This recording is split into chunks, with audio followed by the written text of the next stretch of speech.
new theory about human nature was put forward by Sigmund Freud.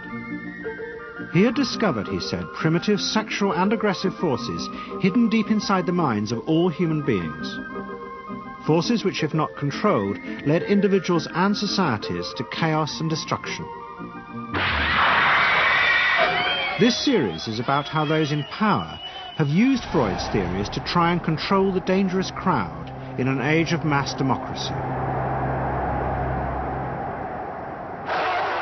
At the heart of the story is not just Sigmund Freud, but other members of the Freud family.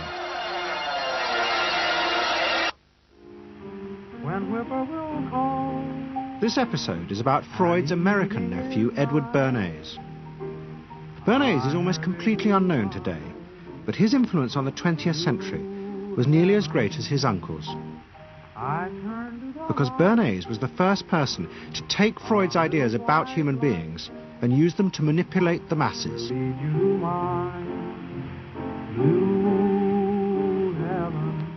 He showed American corporations for the first time how they could make people want things they didn't need by linking mass-produced goods to their unconscious desires. Out of this would come a new political idea of how to control the masses. By satisfying people's inner selfish desires, one made them happy and thus docile. It was the start of the all-consuming self, which has come to dominate our world today.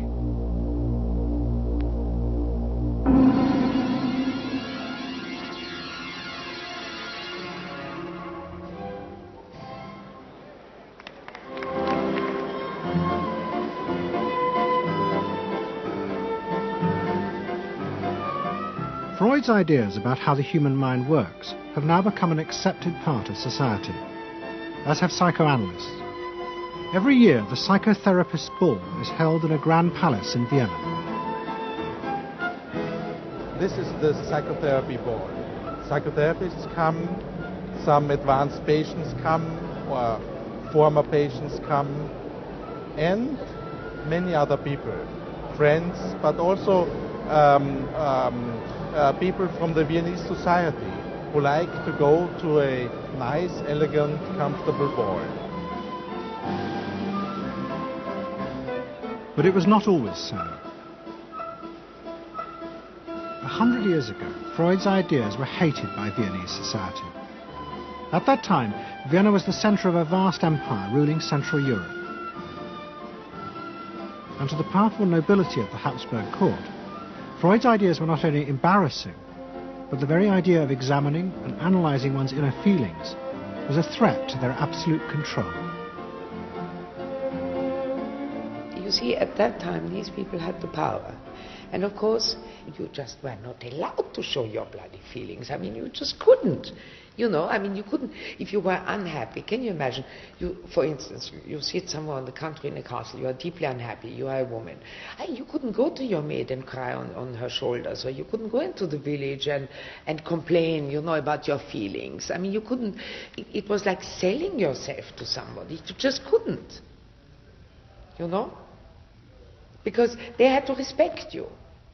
Now, of course, Freud, you see, put that thought very much into question, because you see, to examine yourself, you would have to put a lot of other things into question, your society, everything what surrounds you. And that wasn't a good thing at that time. Why not?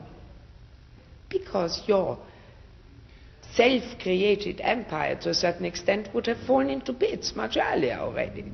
But what frightened the rulers of the empire even more was Freud's idea that hidden inside all human beings were dangerous instinctual drives. Freud had devised a method he called psychoanalysis.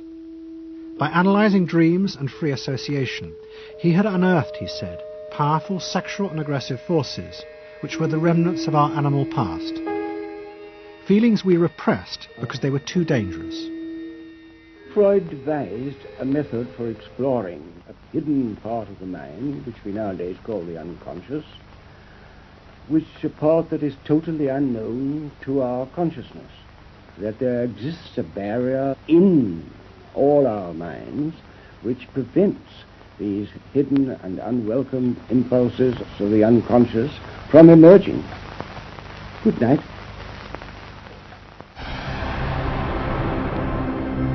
In 1914, the Austro-Hungarian Empire led Europe into war. As the horror mounted, Freud saw it as terrible evidence of the truth of his findings. The saddest thing, he wrote, is that this is exactly the way we should have expected people to behave, from our knowledge of psychoanalysis. Governments had unleashed the primitive forces in human beings, and no one seemed to know how to stop them.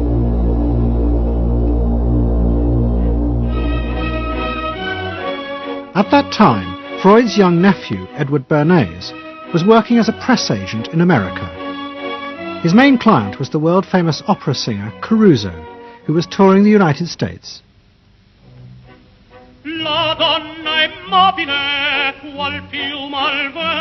Bernays' parents had emigrated to America 20 years before, but he kept in touch with his uncle and joined him for holidays in the Alps. But Bernays was now about to return to Europe for a very different reason.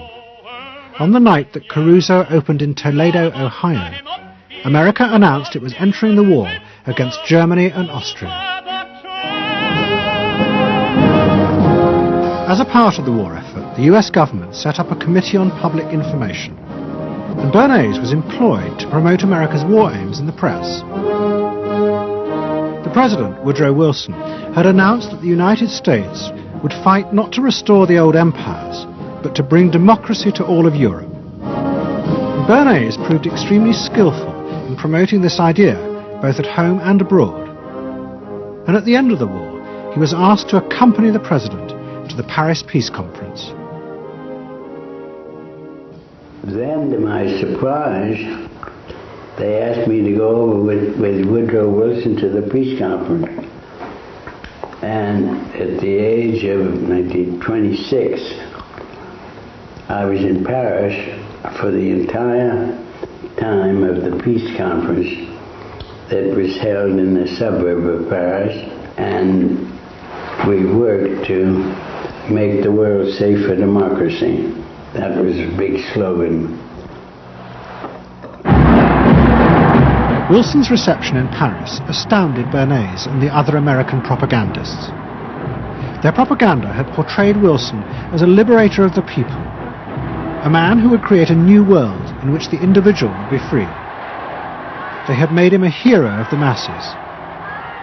And as he watched the crowds surge around Wilson, Bernays began to wonder whether it would be possible to do the same type of mass persuasion, but in peacetime. When I came back to the United States, I decided that if you could use propaganda for war, you could certainly use it for peace. And propaganda got to be a bad word because of the Germans using it. So what I did was to try to find some other words. So we found the word Council on Public Relations. Bernays returned to New York and set up as a public relations counsel in a small office off Broadway. It was the first time the term had ever been used. Since the end of the 19th century, America had become a mass industrial society, with millions clustered together in the cities. Bernays was determined to find a way to manage and alter the way these new crowds thought and felt. To do this, he turned to the writings of his uncle Sigmund. While in Paris, Bernays had sent his uncle a gift of some Havana cigars. In return, Freud had sent him a copy of his general introduction to psychoanalysis. Bernays read it, and the picture of hidden irrational forces inside human beings fascinated him. He wondered whether he might make money by manipulating the unconscious. What Eddie got from Freud was indeed this idea that there is a lot more going on in human decision-making, not only among individuals, but even more importantly among groups, than this idea that information drives behavior. And so Eddie began to formulate this idea that you had to look at things that would play to people's irrational emotions.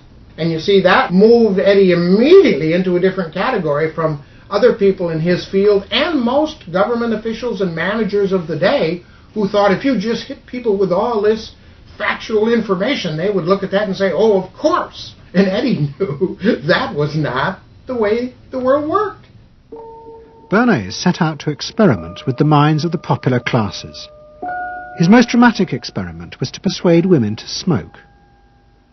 At that time, there was a taboo against women smoking, and one of his early clients, George Hill, the president of the American Tobacco Corporation, asked Bernays to find a way of breaking it. He said, we're losing half of our market because men have invoked a taboo against women smoking in public. Can you do anything about that? I said, let me think about it. And then I said, have I your permission to see a psychoanalyst to find out what cigarettes mean to women? He said, what'll it cost?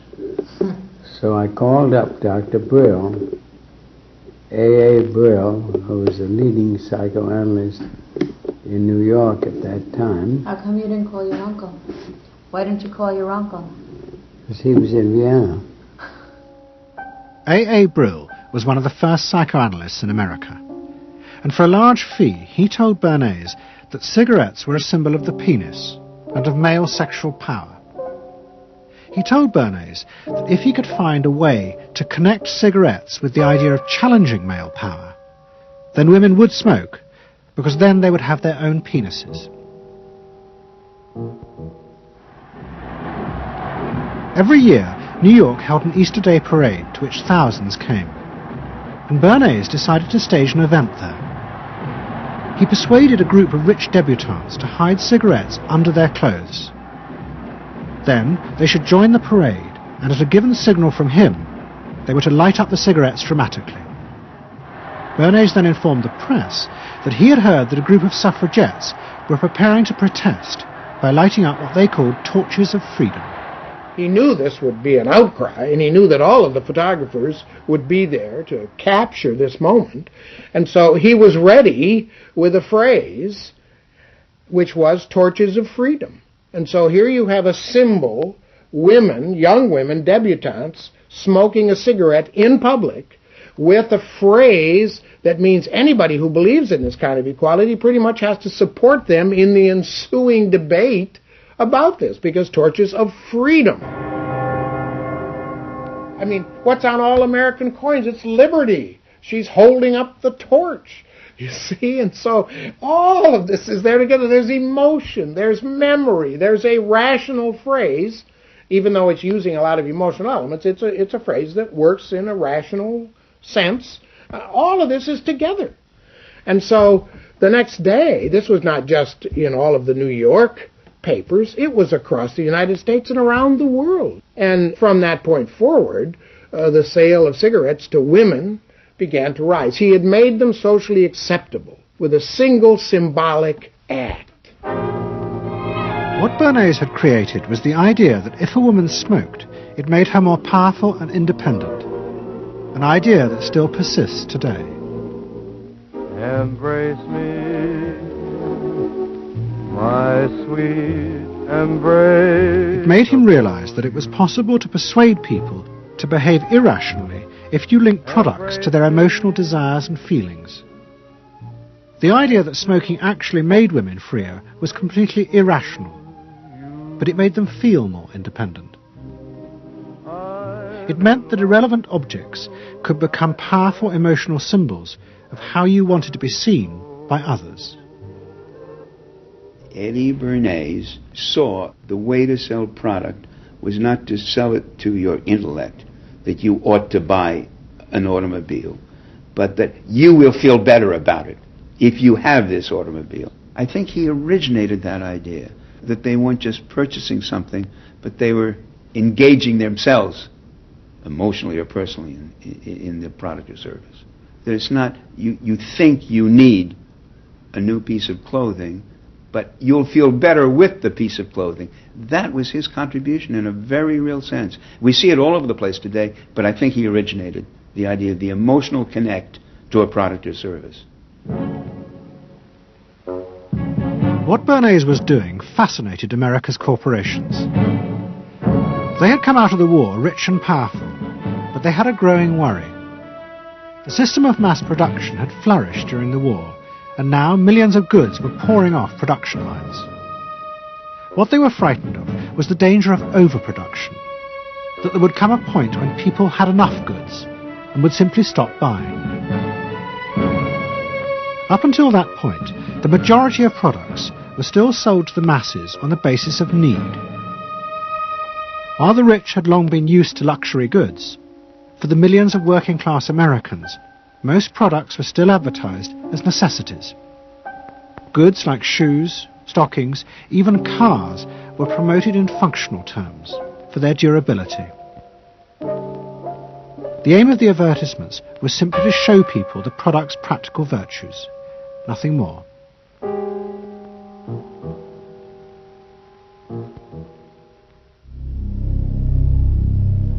What the corporations realized they had to do was transform the way the majority of Americans thought about products. One leading Wall Street banker, Paul Mazur of Lehman Brothers, was clear about what was necessary. "We must shift America," he wrote, "from a needs to a desires culture. People must be trained to desire, to want new things even before the old have been entirely consumed. We must shape a new mentality in America. Man's desires must overshadow his needs."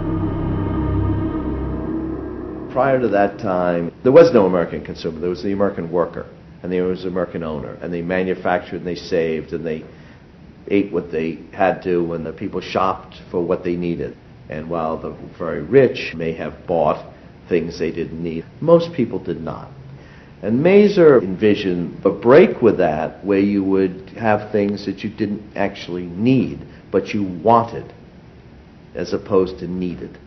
And the man who would be at the center of changing that mentality for the corporations was Edward Bernays. Bernays really is the guy within the United States, more than anybody else, who sort of brings to the table psychological theory as something that is an essential part of how, from the corporate side, of how we are going to appeal to the masses effectively. And the whole sort of merchandising establishment and sales establishment is ready for Sigmund Freud.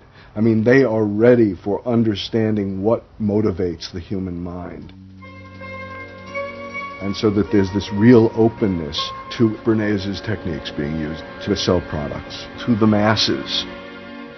Beginning in the early 20s, the New York banks funded the creation of chains of department stores across America. They were to be the outlets for the mass-produced goods, and Bernays' job was to produce the new type of customer. Bernays began to create many of the techniques of mass consumer persuasion that we now live with. He was employed by William Randolph Hearst to promote his new women's magazines, and Bernays glamorized them by placing articles and advertisements that linked products made by others of his clients to famous film stars like Clara Bow, who was also his client. Bernays also began the practice of product placement in the movies, and he dressed the stars at the film's premieres with clothes and jewellery from other firms he represented. He was, he claimed, the first person to tell car companies they could sell cars as symbols of male sexuality. He employed psychologists to issue reports that said products were good for you, and then pretended they were independent studies. He organised fashion shows in the department stores, and paid celebrities to repeat the new and essential message: you bought things not just for need, but to express your inner sense of yourself to others. There's a psychology of dress. Have you ever thought about it? How it can express your character? You all have interesting characters, but some of them are all hidden. I wonder why you all want to dress always the same, with the same hats and the same coats. I'm sure all of you are interesting and have wonderful things about you, but looking at you in the street, you all look so much the same. And that's why I'm talking to you about the psychology of dress. Try and express yourselves better in your dress. Bring out certain things that you think are hidden. I wonder if you've thought of this angle of your personality. I'd like to ask you some questions. Why do you like short skirts? Oh, because there's more to see. More to see, eh? What good does that do you? It makes you more attractive. It does? In 1927, an American journalist wrote, "A change has come over our democracy. It is called consumptionism. The American citizen's first importance to his country is now no longer that of citizen, but that of consumer." The growing wave of consumerism helped in turn to create a stock market boom. And yet again, Edward Bernays became involved, promoting the novel idea that ordinary people should buy shares, borrowing money from banks he also represented. And yet again, millions followed his advice. He was uniquely knowledgeable about how people in large numbers are going to react to products and ideas and so on. But in political terms, if he were to go out, so I can't imagine that he could get 3 people to stand and listen. Wasn't particularly articulate, was a kind of funny looking, and didn't have any sense of reaching out for people one-on-one. None at all. He didn't think about people in groups of one, thought about people in groups of thousands. So I would have nothing to do with it. Hello? Bernays soon became famous as the man who understood the mind of the crowd. And in 1924, the president contacted him. President Coolidge was a quiet, taciturn man and had become a national joke. The press portrayed him as a dull, humorless figure. Bernays' solution was to do exactly the same as he had done with products. He persuaded 34 famous film stars to visit the White House. And for the first time, politics became involved with public relations. And I lined up these 34 people, and I'd say, "What's your name?" He'd say, "Al Jolson." I'd say, "Mr. President, Al Jolson." Next day, every newspaper in the United States had a front page story. President Coolidge entertains actors at White House. And the Times had a headline which said, "President nearly laughed." And everybody was happy. But while Bernays became rich and powerful in America, in Vienna his uncle was facing disaster. Like much of Europe, Vienna was suffering an economic crisis and massive inflation, which wiped out all of Freud's savings. Facing bankruptcy, he wrote to his nephew for help. Bernays responded by arranging for Freud's works to be published for the first time in America, and began to send his uncle precious dollars, which Freud kept secretly in a foreign bank account. He was Freud's agent, if you will, to get his books published. Well, of course, once the books were being published, Eddie couldn't help himself but promote these books, see that everybody read them, make them controversial, emphasize the fact that, do you know what Freud says about sex and what he says cigarettes are a symbol of, and so on and so forth? How do you suppose all those stories got out? Certainly the academics weren't spreading these around the country. Eddie Bernays was. Then, when Freud became accepted, well then, of course, to go to a client and say, "Well, Uncle Siggy," see, then that had some cachet. But notice there, first Eddie created Uncle Siggy in the U.S., made him acceptable, secondly, and thirdly, then capitalized on Uncle Siggy. Typical Bernays performance. Bernays also suggested that Freud promote himself in the United States.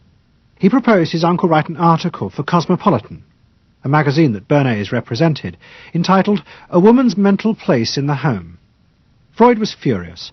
Such an idea, he said, was unthinkable. It was vulgar, and anyway, he hated America. Freud was now becoming increasingly pessimistic about human beings. In the mid-20s, he retreated in the summers to the Alps, sometimes staying in an old hotel, the Pension Moritz in Berchtesgaden. It is now a ruin. Freud began to write about group behavior, about how easily the unconscious aggressive forces in human beings could be triggered when they were in crowds. Freud believed he had underestimated the aggressive instincts in human beings. They were far more dangerous than he had originally thought.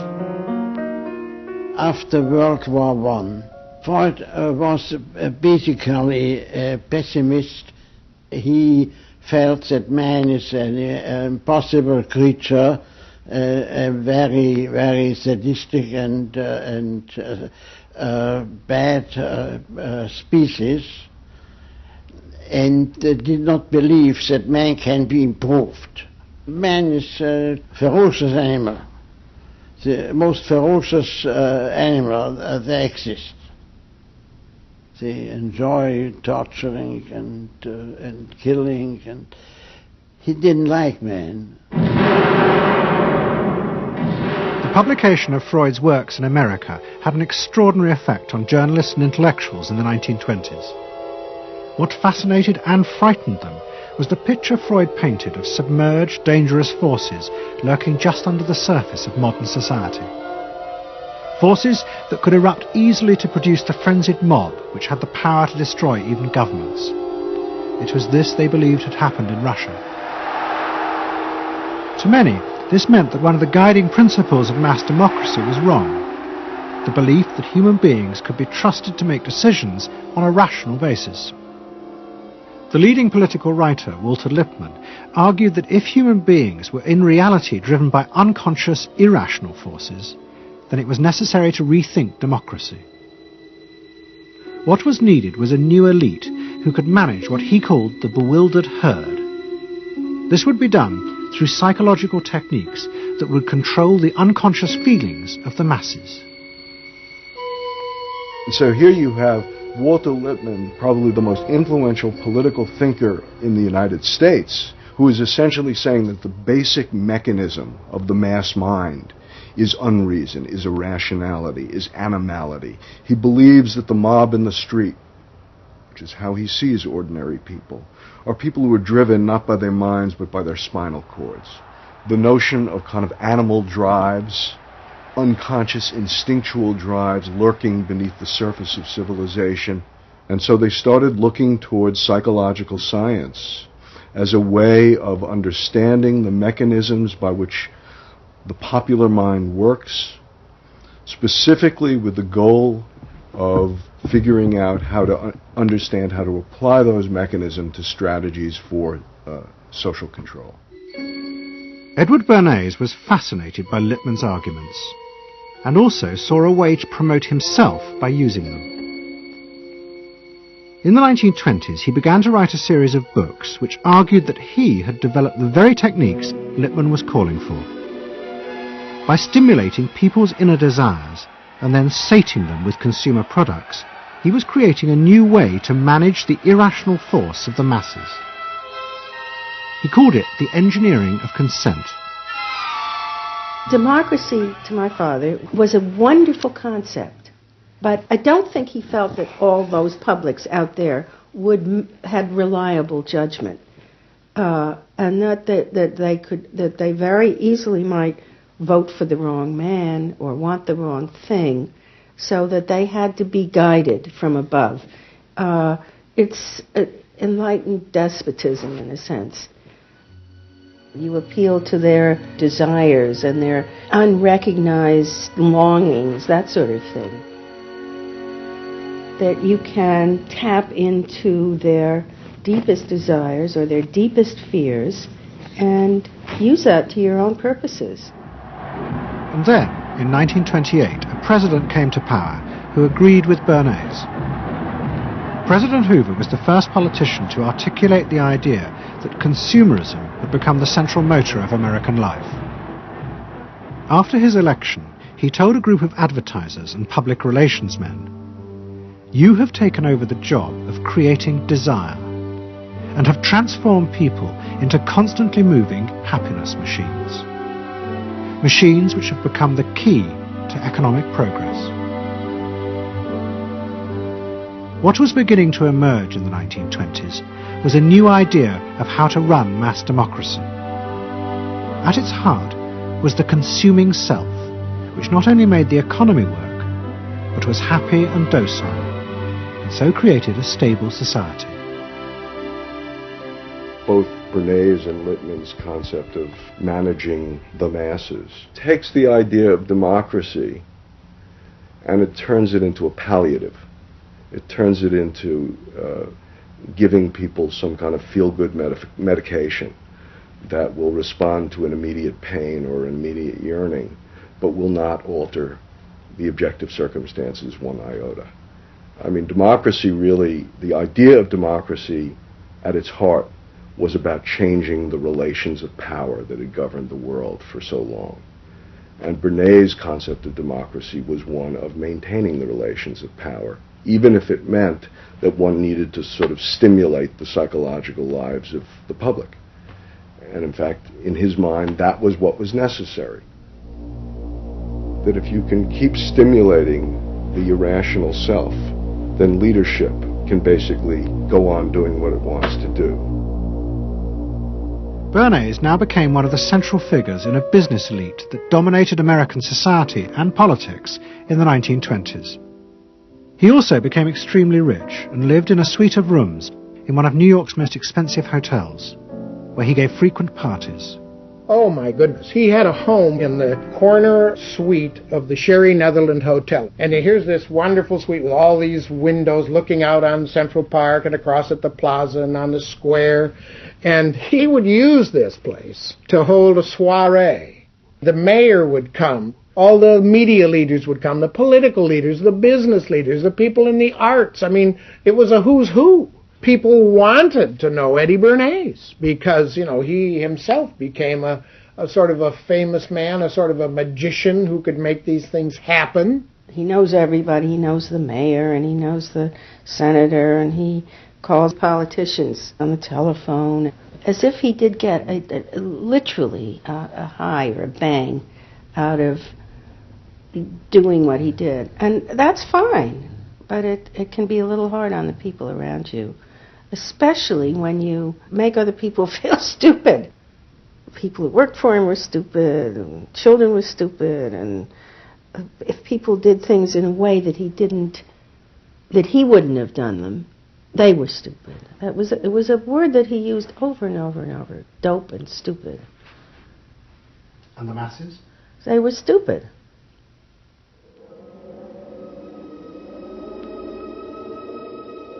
But Bernays' power was about to be destroyed dramatically, and by a type of human irrationality he could do nothing to control.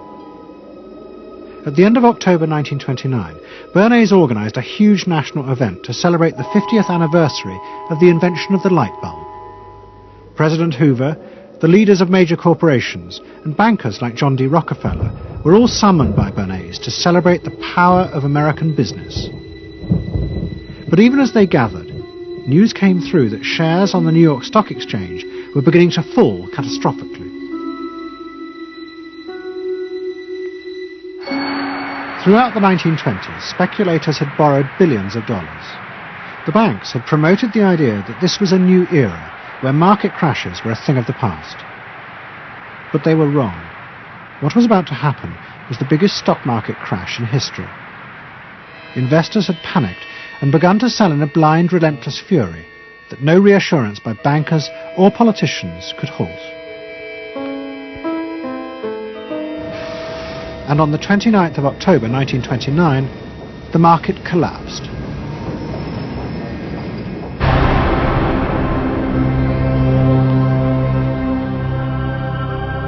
The effect of the crash on the American economy was disastrous.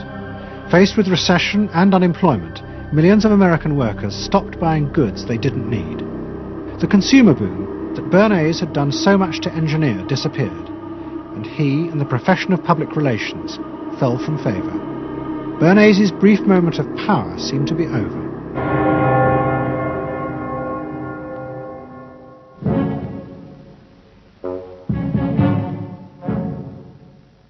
The effect of the Wall Street crash on Europe was also catastrophic. It intensified the growing economic and political crisis in the new democracies. In both Germany and Austria, there were violent street battles between the armed wings of different political parties. Against this backdrop, Freud, who was suffering from cancer of the jaw, retreated yet again to the Alps. He wrote a book called Civilization and Its Discontents. It was a powerful attack on the idea that civilization was an expression of human progress. Instead, Freud argued, civilization had actually been constructed to control the dangerous animal forces inside human beings. What was implicit in Freud's argument was that the ideal of individual freedom, which was at the heart of democracy, was impossible. Human beings could never be allowed to truly express themselves because it was too dangerous. They must always be controlled and would thus always be discontent.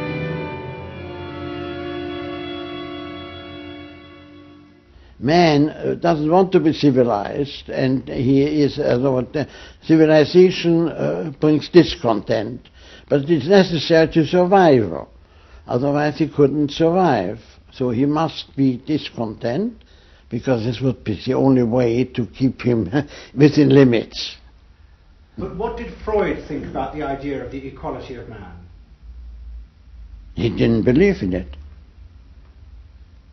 We had 32 parties, and Hitler said, before those parties don't vanish, there is no Germany. That's true. You can't have 32 parties. And so they felt, this one person will put an end to this comedy. Freud was not alone in his pessimism. Politicians like Adolf Hitler emerged from a growing despair in the 1920s about democracy. The Nazis were convinced that democracy was dangerous because it unleashed a selfish individualism, but didn't have the means to control it. Hitler's party, the National Socialists, stood in elections, promising in their propaganda that they would abandon democracy because of the chaos and unemployment it led to. Die Parteien versprachen den Himmel auf Erden.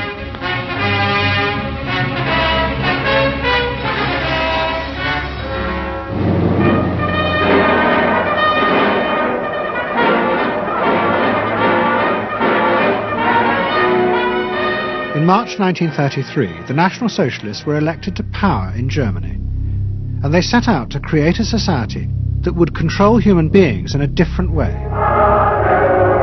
One of their first acts was to take control of business. The planning of production would in future be done by the state. The free market was too unstable, as the crash in America had proved. Workers' leisure time was also planned by the state through a new organization called Strength Through Joy. One of its mottos was service, not self.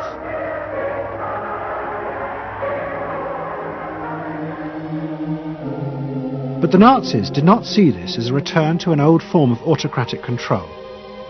It was a new alternative to democracy, in which the feelings and the desires of the masses would still be central, but they would be channeled in such a way as to bind the nation together. The chief exponent of this was Joseph Goebbels, the Minister of Propaganda. Es mag gut sein, Macht zu besitzen, die auf Gewehren ruht. Besser aber und beglückender ist es, das Herz eines Volkes zu gewinnen und es auch zu behalten. Goebbels organized huge rallies whose function, he said, was to forge the mind of the nation into a unity of thinking, feeling and desire. One of his inspirations, he told an American journalist, was the writings of Freud's nephew, Edward Bernays. In his work on Crown Psychology, Freud had described how the frightening irrationality inside human beings could emerge in such groups. The deep, what he called libidinal forces of desire, are given up to the leader, while the aggressive instincts are unleashed on those outside the group. Freud wrote this as a warning. But the Nazis were deliberately encouraging these forces because they believed they could master and control them.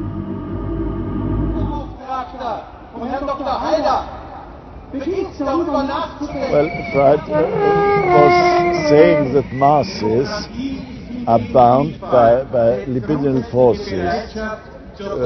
They love each other and delegate their ideas and their feelings to the chap on top.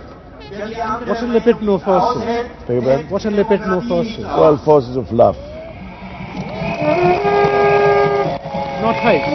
No, hate is delegated to the others outside.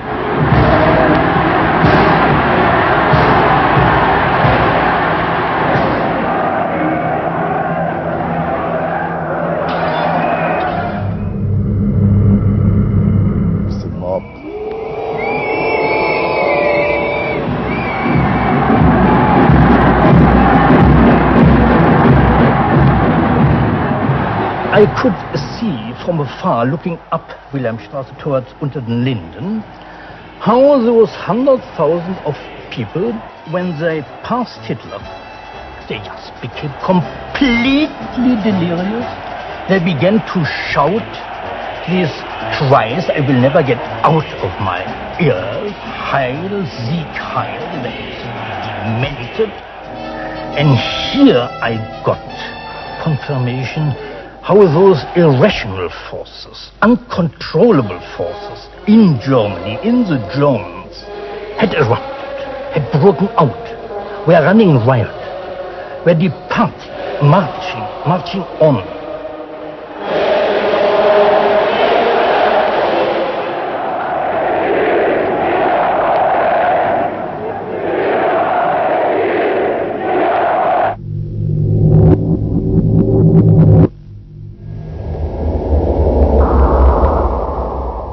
And in America too, democracy was under threat from the force of the angry mob.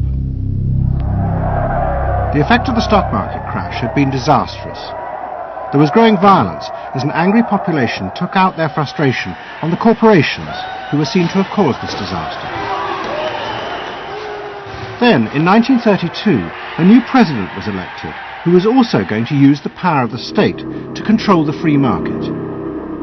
But his aim was not to destroy democracy, but to strengthen it. And to do this, he was going to develop a new way of dealing with the masses. I am prepared, under my constitutional duty, to recommend the measures that a stricken nation in the midst of a stricken world may require. But in the event that the national emergency is still critical, I shall not evade the clear course of duty that will then confront me. I shall ask the Congress for the one remaining instrument to meet the crisis: broad executive power.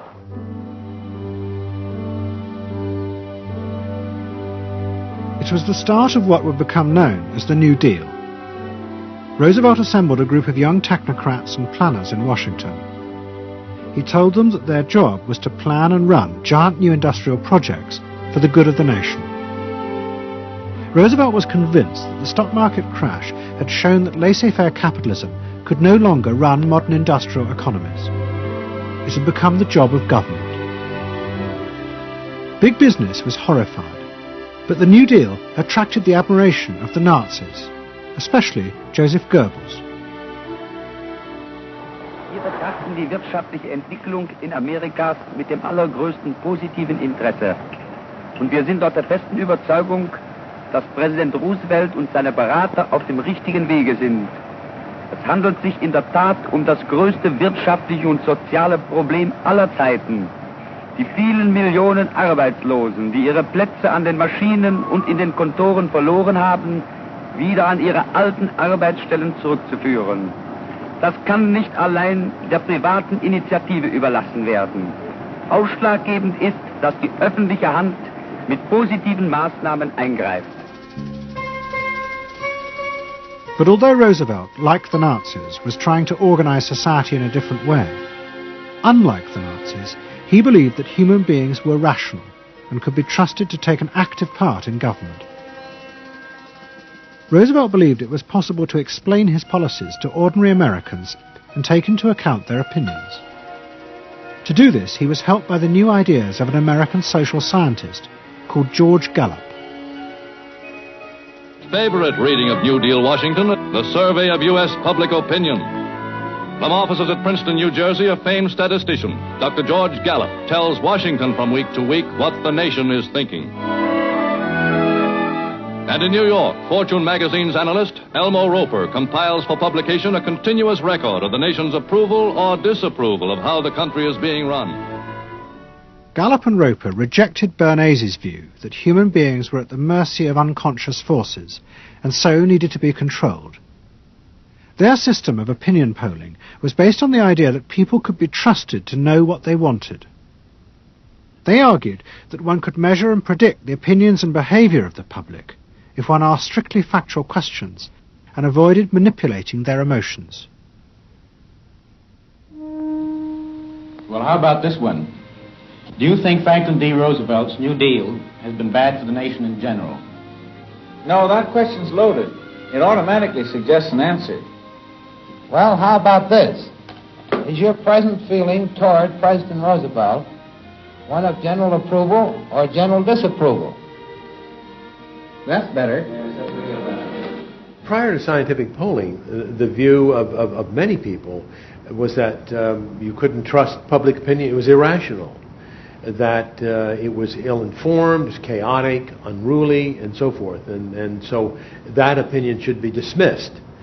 But with scientific polling, I think it established very clearly that people are rational, that they do make good decisions, and this offers democracy a chance to be truly informed by the public, giving everybody a voice in the way the country is run.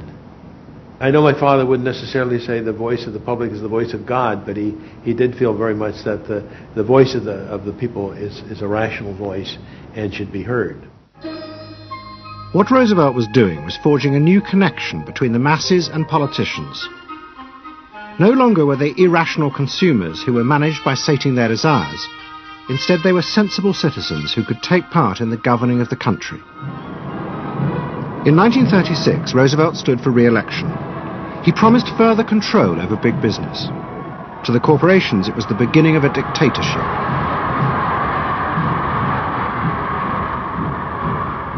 Roosevelt interferes with private enterprise and is running the country into debt for generations to come. The way to get recovery is to let business alone. But Roosevelt was triumphantly re-elected. It looks, my friends, like a real landslide this time. So please let me thank you again and tell you that I hope to see you all very soon and bid you an affectionate good night. Faced with this, business now decided to fight back, to regain power in America. At the heart of the battle would be Edward Bernays and the profession he had invented, public relations. Following that election, business people start to get together and start to carry on discussions, primarily in private, and they start talking to each other about the need to sort of carry on ideological warfare against the New Deal and to sort of reassert the sort of connectedness between the idea of democracy on the one hand and the idea of privately owned business on the other. And so, under the umbrella of an organization which still exists, which is called the National Association of Manufacturers, and whose membership included all of the major corporations of the United States, a campaign is launched explicitly designed to create emotional attachments between the public and big business. It's Bernays' techniques being used on a grand scale. I mean, totally.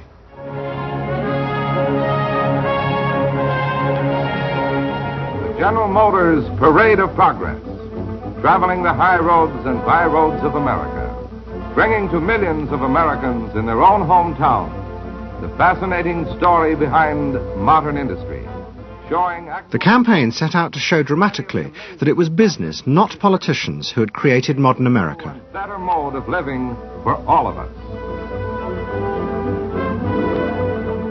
Bernays was an advisor to General Motors, but he was no longer alone. The industry he had founded now flourished as hundreds of public relations advisors organized a vast campaign. They not only used advertisements and billboards, but managed to insinuate their message into the editorial pages of the newspapers. It became a bitter fight. In response to the campaign, the government made films that warned of the unscrupulous manipulation of the press by big business. And the central villain was the new figure of the public relations man. They tried to achieve their ends by working entirely behind the scenes, corrupting and deceiving the public. The aims of such groups may be either good or bad, so far as the public interest is concerned, but their methods are a grave danger to democratic institutions. The films also showed how the responsible citizen could monitor the press themselves. They could create a chart that analysed the reporting for signs of hidden bias. But such earnest instruction was to be no match for the powerful imagination of Edward Bernays. He was about to help create a vision of the utopia that free market capitalism would build in America if it was unleashed.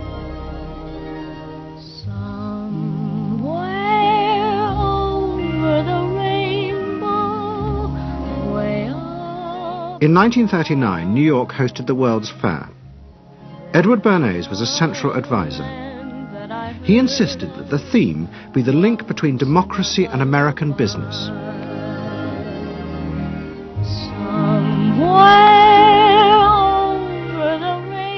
At the heart of the fair was a giant white dome that Bernays named Democracity. And the central exhibit was a vast working model of America's future, constructed by the General Motors Corporation. To my father, the World's Fair was an opportunity to keep the status quo, that is, capitalism in a democracy. Democracy and capitalism, that marriage, that linking, just like that. He did that by manipulating people and getting them to think that you couldn't have real democracy in anything but a capitalist society, which was capable of doing anything, of creating these wonderful highways, of making, moving pictures inside everybody's house, of telephones that didn't need cords, of sleek roadsters. I mean, it was consumerist, but at the same time, you inferred that in a funny way, democracy and capitalism went together. The World's Fair was an extraordinary success and captured America's imagination. The vision it portrayed was of a new form of democracy, in which business responded to people's innermost desires in a way politicians could never do. But it was a form of democracy that depended on treating people not as active citizens as Roosevelt did, but as passive consumers. Because this, Bernays believed, was the key to control in a mass democracy. It's not that the people are in charge, but that the people's desires are in charge. The people are not in charge. The people exercise no decision-making power within this environment. So democracy is reduced from something which assumes an active citizenry to the idea of the public as passive consumers.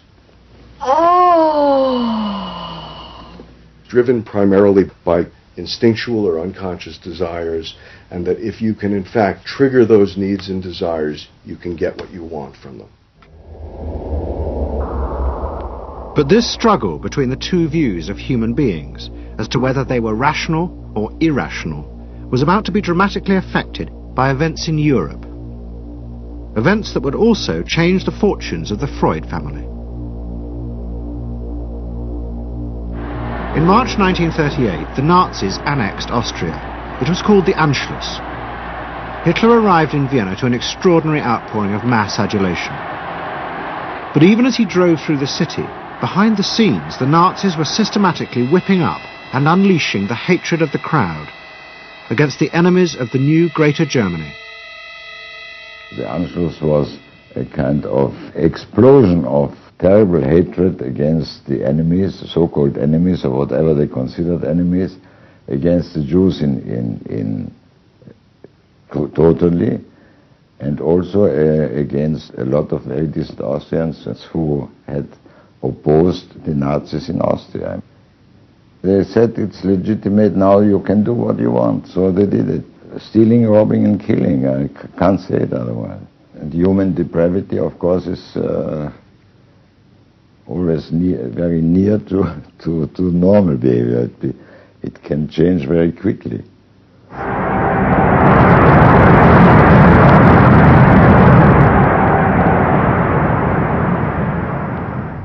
As the violence and assassinations raged in Vienna, Freud decided he had to leave. His aim was to go to Britain, but he knew that Britain, like many countries, was refusing entry to most Jewish refugees. But help came from the leading psychoanalyst in Britain, Ernest Jones. He was in the same ice skating club as the Home Secretary, Sir Samuel Hoare, and Jones persuaded Hoare to issue Freud a British work permit.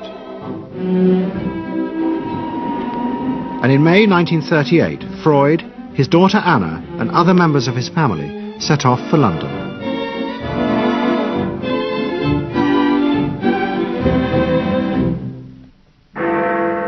Freud arrived in London as Britain was preparing for war, and he settled with his daughter Anna in a house in Hampstead.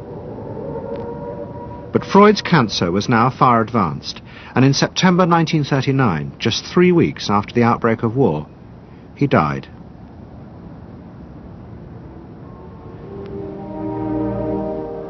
The Second World War would utterly transform the way governments saw democracy and the people they governed. Next week's programme will show how the American government, as a result of the war, became convinced there were savage, dangerous forces hidden inside all human beings, forces that needed to be controlled. The terrible evidence from the death camps seemed to show what happened when these forces were unleashed. And politicians and planners in post-war America would come to believe that hidden under the surface of their own population were the same dangerous forces. And they would turn to the Freud family to help control this enemy within.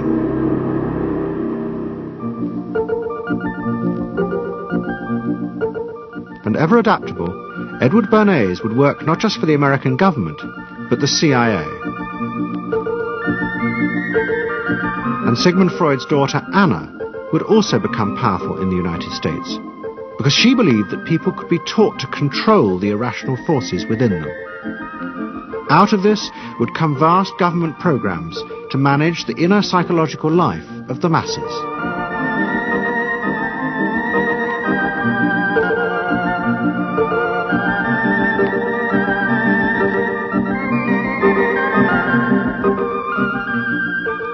The Century of the Self continues next Sunday night on BBC Two, same time, 8 o'clock. Tonight, the final part of SAS next.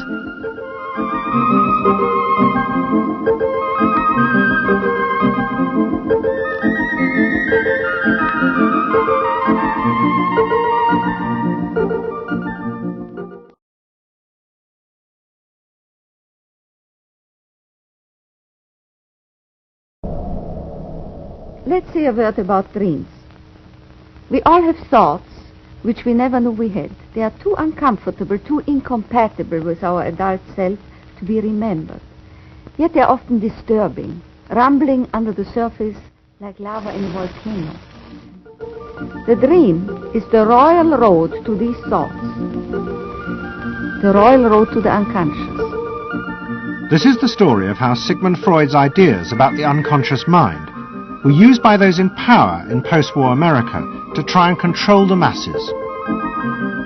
Politicians and planners came to believe that Freud was right to suggest that hidden deep within all human beings were dangerous and irrational desires and fears.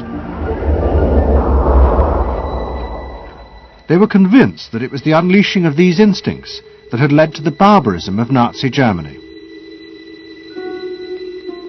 To stop it ever happening again, they set out to find ways to control this hidden enemy within the human mind.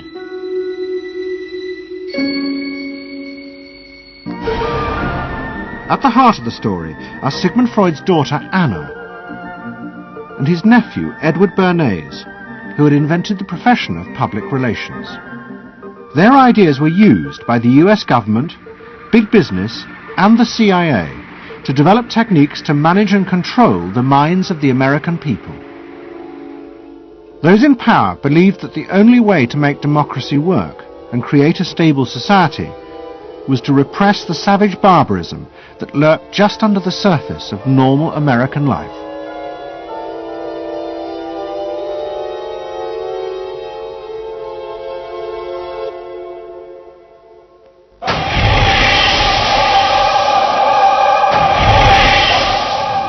The story begins in the middle of the fierce fighting of the Second World War.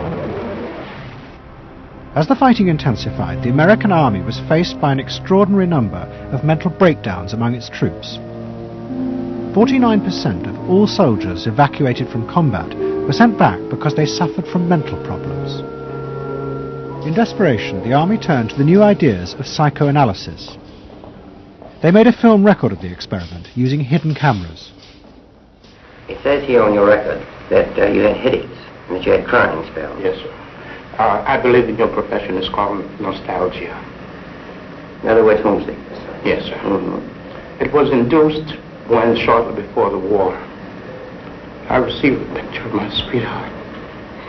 Yes.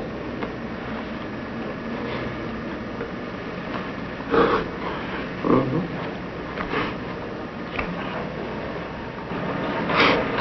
I'm sorry, I can't continue. That's all right. It was the first time that anyone had paid such attention to the feelings and anxieties of ordinary people. At the heart of the experiment were a number of refugee psychoanalysts from Central Europe. They worked with American psychiatrists to guide and shape the project. When I first came to America, I worked in the psychiatric service with soldiers trying to rehabilitate them. And I traveled in the train from the East Coast to the West Coast. I was enormously curious what goes on in all of those little towns that the train is passing. After my years in the army, I knew exactly what everybody was doing in the little towns. Because I saw so many people who came from there. And I understood their aspirations, their disappointments, and so forth. So it was as if somebody invited me to a privileged tour into the inner soul of America. I'm not doing this deliberately, so please believe me. I do believe you. A display of emotion is sometimes very helpful. I hope so, sir. Sure, it gets it off your chest. Well, sir, to be perfectly honest with you, I'm very much in love with my sweetheart. She has been the one person that gave me a sense of importance, and that through her cooperation with me, we were able to surmount so many obstacles. Take it easy now, just talk to... The psychoanalysts used techniques developed by Freud to take the men back into their past. They became convinced that the breakdowns were not the direct result of fighting. The stress of combat had merely triggered old childhood memories. These were memories of the men's own violent feelings and desires, which they had repressed because they were too frightening. Think deeply. Let's go back. When was it To the psychoanalysts, it was overwhelming proof of Freud's theory that underneath human beings were driven by primitive, irrational forces. You want that? World War II was a major shattering experience because I discovered the enormous role of the irrational in the lives of most people. Yeah, that I can say, that I learned that the ratio between the irrational and the rational in America is very much in favor of the irrational. That there is much greater unhappiness, much more suffering, much more. A sadder country than one would imagine it from the advertisements that you get. A much more problematic country. Victory in the Second World War was celebrated as a triumph of democracy. But in private, many policymakers were worried about the implications of the analysis of the soldiers.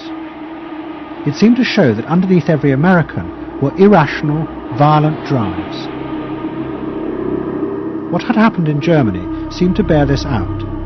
The complicity of so many ordinary Germans in mass killings during the war showed just how easily these forces could break through and overwhelm democracy.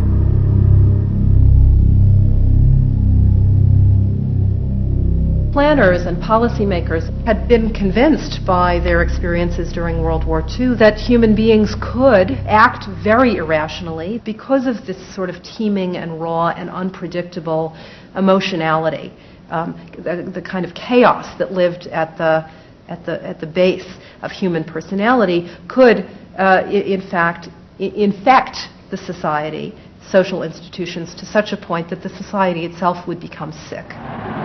That's what they believe happened in Germany, in which the irrational, the anti-democratic went wild. It was a vision of human nature as incredibly destructive, and they were terrified that Americans would in fact behave that way, or were capable of behaving that way, and they wanted to avoid a rerun of that. So what is needed is a human being that can internalize democratic values so that they are not shaken with the storm. And psychoanalysis carried in it the promise that it can be done. It opened up new vistas as to how the inner structure of the human being can be changed so that he becomes a more vital, free supporter and maintainer of democracy. The psychoanalysts were convinced they not only understood these dangerous forces, but they knew how to control them too. They would use their techniques to create democratic individuals, because democracy left to itself failed to do this.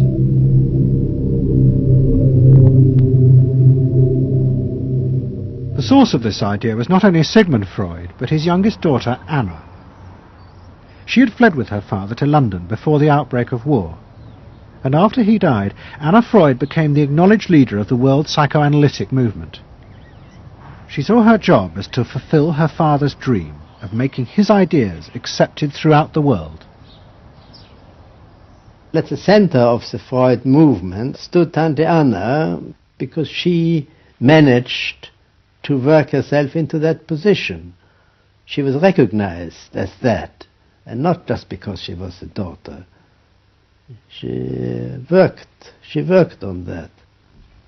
She was rather forbidding. She was not, to me, a warm person, not an aunt you could kiss or put your arms around. Not at all. And her whole life rotated around the spreading of psychoanalysis. Freud himself had seen the role of psychoanalysis as allowing people to understand their unconscious drives. But Anna Freud believed it was possible to teach individuals how to control these inner forces. She had come to believe this through analysing children, above all the children of her close friend, Dorothy Burlingham. Dorothy Burlingham was an American millionairess who in the 1920s fled a failed marriage and brought her children to Anna Freud in Vienna. They were suffering terrible anxieties and aggression, but Anna Freud was convinced she could free them from this by changing the world around them. She thought that she could come in and into their environment, essentially, because they were children, you see. They didn't have independent lives of their own. She could go talk to the parents or the mother. She could go to the schools. She could influence their real world, the actual external world, to change their lives and to help them. And to change them as people? I think that was part of what her idea was, is that she felt that she could change them. From her analysis of the Burlingham children, Anna Freud developed a theory of how to control the inner drives. It was simple. You taught the children to conform to the rules of society. But this was more than just moral guidance. Anna Freud believed that if children like the Burlinghams strictly followed the rules of accepted social conduct, then as they grew up, the conscious part of their mind, what was called the ego, would be greatly strengthened in its struggle to control the unconscious. But if children did not conform, their ego would be weak, and they would be prey to the dangerous forces of the unconscious. In my father's case, they were concerned that he would be a homosexual. And so a lot of their efforts went into preventing or trying to stop my father from becoming a homosexual. Whether or not he would have or did, or, it's unknown to me. Why did they want to stop him?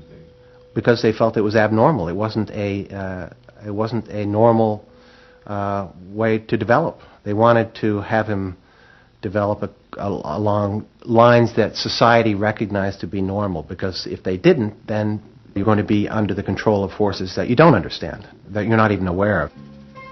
The analysis seemed to be a great success, and in the 30s the Burlingham children had returned to America. They settled down to happy married lives in the suburbs. What they didn't realize was that their experience was about to become a template for a giant social experiment to control the inner mental life of the American population. In 1946, President Truman signed the National Mental Health Act. It had been born directly out of the wartime discoveries by psychoanalysts that millions of Americans who had been drafted suffered hidden anxieties and fears. The aim of the Act was to deal with this invisible threat to society. Shocked by the appalling percentage of the emotionally unstable revealed by the World War II draft figures, Congress in 1946 passed the National Mental Health Act, which recognized for the first time that mental illness was a national problem. Keenly aware of the tremendous problems ahead is Dr. Robert H. Felix, director of the vast new project. A primary objective of the National Mental Health Program is to increase our fund of scientific knowledge about mental health and about mental illness. We're not doing this. Why? Because there are all too few skilled mental health workers.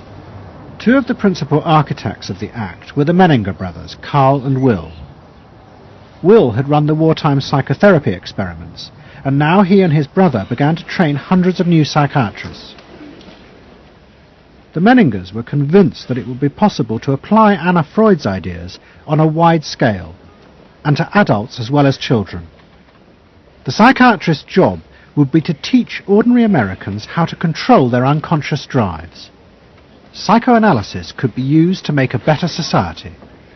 They said psychoanalytic thinking could make for the betterment of society, because you could change the way the mind functioned, and you could take the ways in which people did hurtful things to themselves and others and alter them by enlarging their understanding. And this was the vision psychoanalysis brought. That you could really change people. That you could really change people. And you could change them almost in limitless ways. In the late 40s, a vast project began in America to apply the ideas of psychoanalysis to the masses. Psychological guidance centres were set up in hundreds of towns.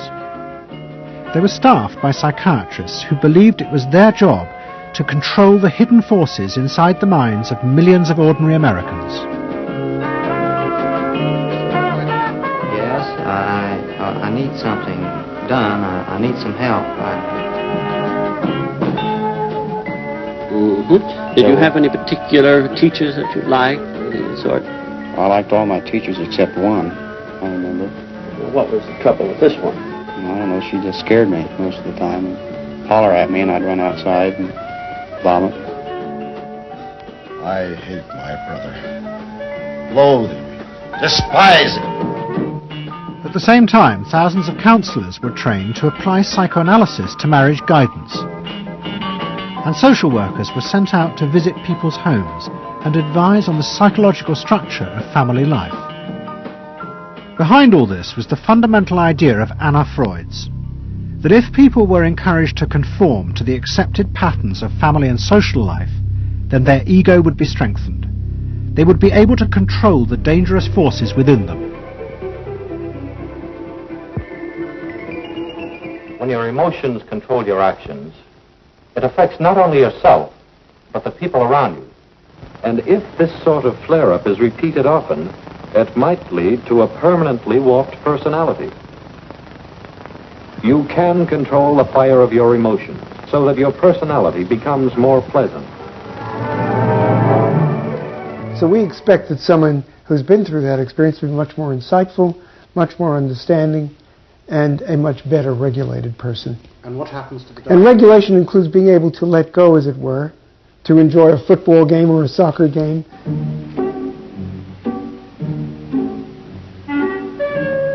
A more understanding, yes, rational, but also appropriately emotional person. The regulatory aspects of the human mind would really be in charge. Instead of being overwhelmed by our passions and by our darker impulses. That one would be master or mistress of one's own passions. They just felt that the road to happiness was in adapting to the external world in which they lived.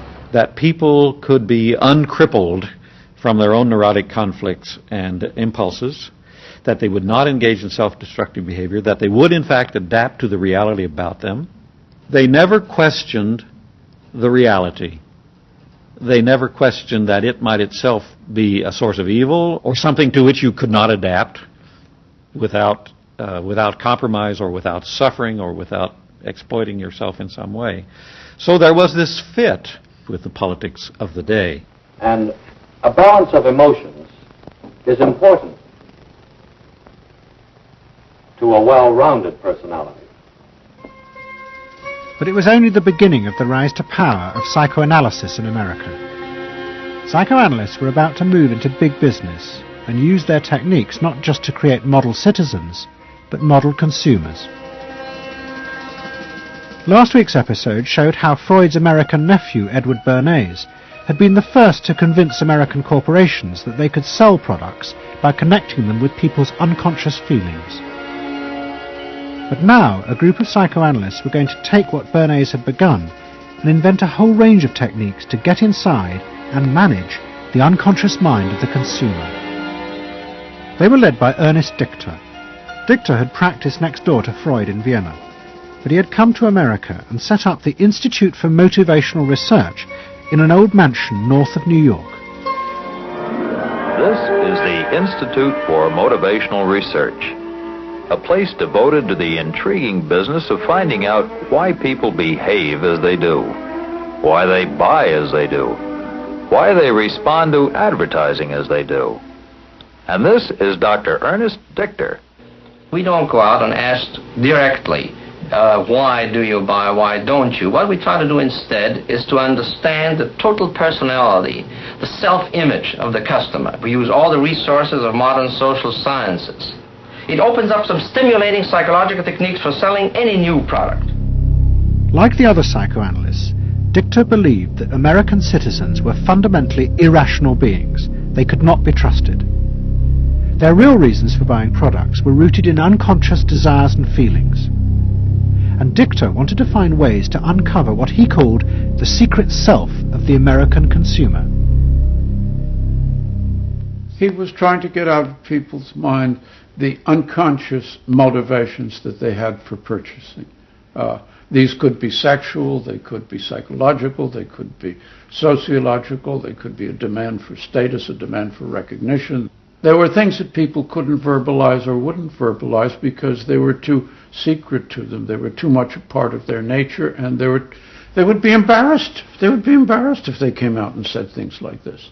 He would interview people, but not ask them direct questions, but let them talk freely like you do in psychoanalysis. And that was his background.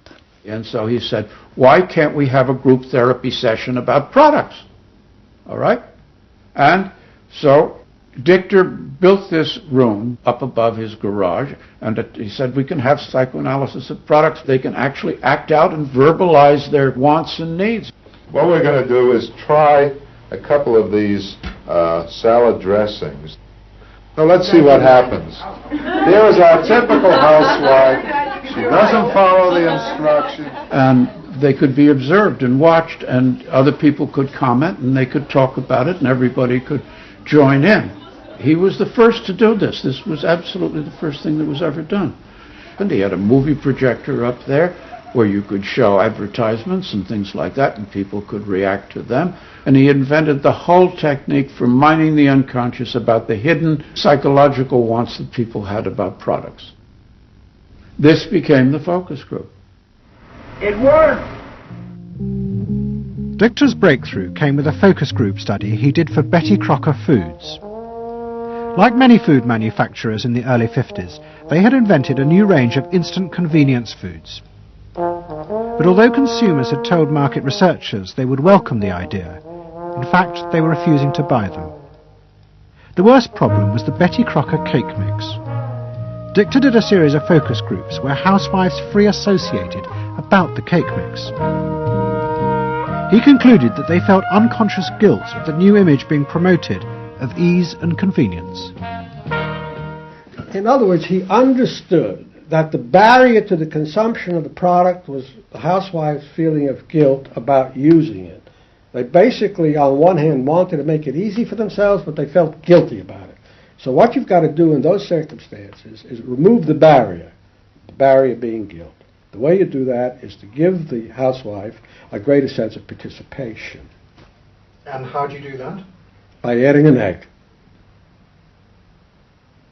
Simple as that. As simple as that. Dichter told Betty Crocker to put an instruction on the packet that the housewife should add an egg.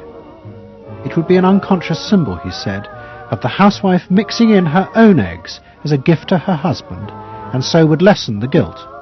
Betty Crocker did it, and the sales soared. My cake is ready. The consumer may have basic needs that the consumer himself or herself doesn't fully understand.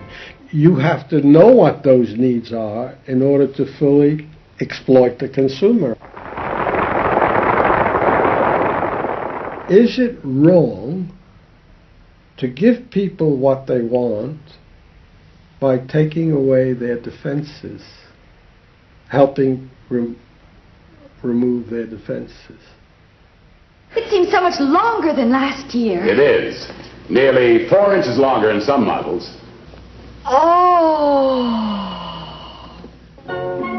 Dichter's success led to a rush by corporations and advertising agencies to employ psychoanalysts. They became known as the Depth Boys, and they promised to show companies how to make millions by connecting their products with people's hidden desires. Dichter himself became a millionaire, famous for inventing slogans like "a tiger in your tank."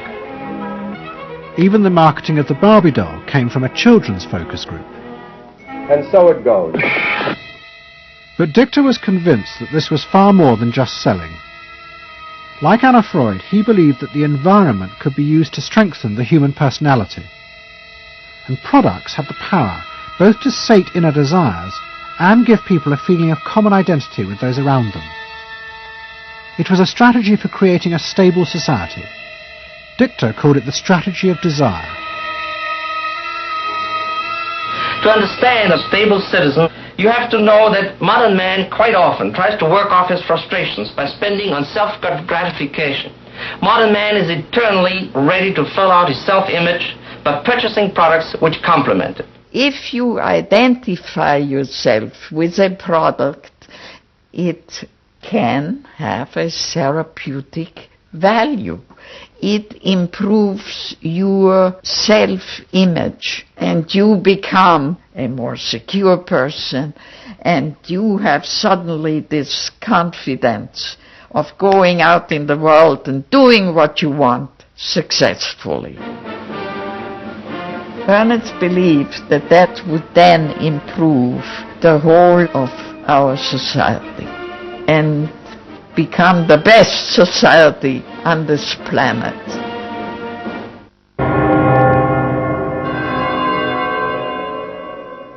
By the early 50s, the ideas of psychoanalysis had penetrated deep into American life. The psychoanalysts themselves became rich and powerful. Many had consulting rooms overlooking Central Park in New York. Politicians and famous writers like Arthur Miller and Tennessee Williams became their patients. They were seeking not just help, but to understand the hidden roots of human behavior. We were sought after. Washington was interested in what we think. You know, the important writers, important politicians were undergoing psychoanalysis. It was, we had waiting lists because there were so many patients that wanted to be analyzed. So it gave us a little bit of a swellhead. And as the psychoanalysts' ideas took hold in America, a new elite began to emerge, in politics, social planning, and in business. What linked this elite was the assumption that the masses were fundamentally irrational. To make a free market democracy like America work, one had to use psychological techniques to control mass irrationality.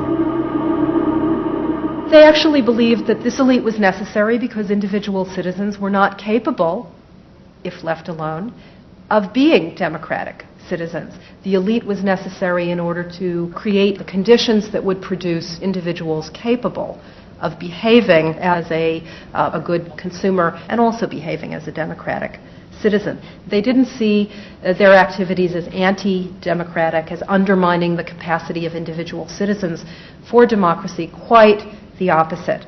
They understood that they were creating the conditions for democracy's survival and future. The rise of psychoanalysis to power in America was an extraordinary triumph for Anna Freud and her tireless promotion of her ideas. She remained in England, living with Dorothy Burlingham. On the surface, it was an idyllic life. She and Dorothy had bought a weekend cottage on the Suffolk coast. And in the summers, Dorothy's children came from America to visit with the grandchildren. But underneath, things were going badly wrong. Both Bob and Mabby Burlingham, who Anna Freud had analysed in the 1930s, had suffered personal breakdowns, and their marriages were collapsing. Bob was drinking heavily, and Mabby suffered terrible anxieties. The real reasons for the visits to England were yet more analysis with Anna Freud. Well, the problem was that it didn't look very good, did it? Because here you have somebody who's having nervous breakdowns and is having alcoholic binges.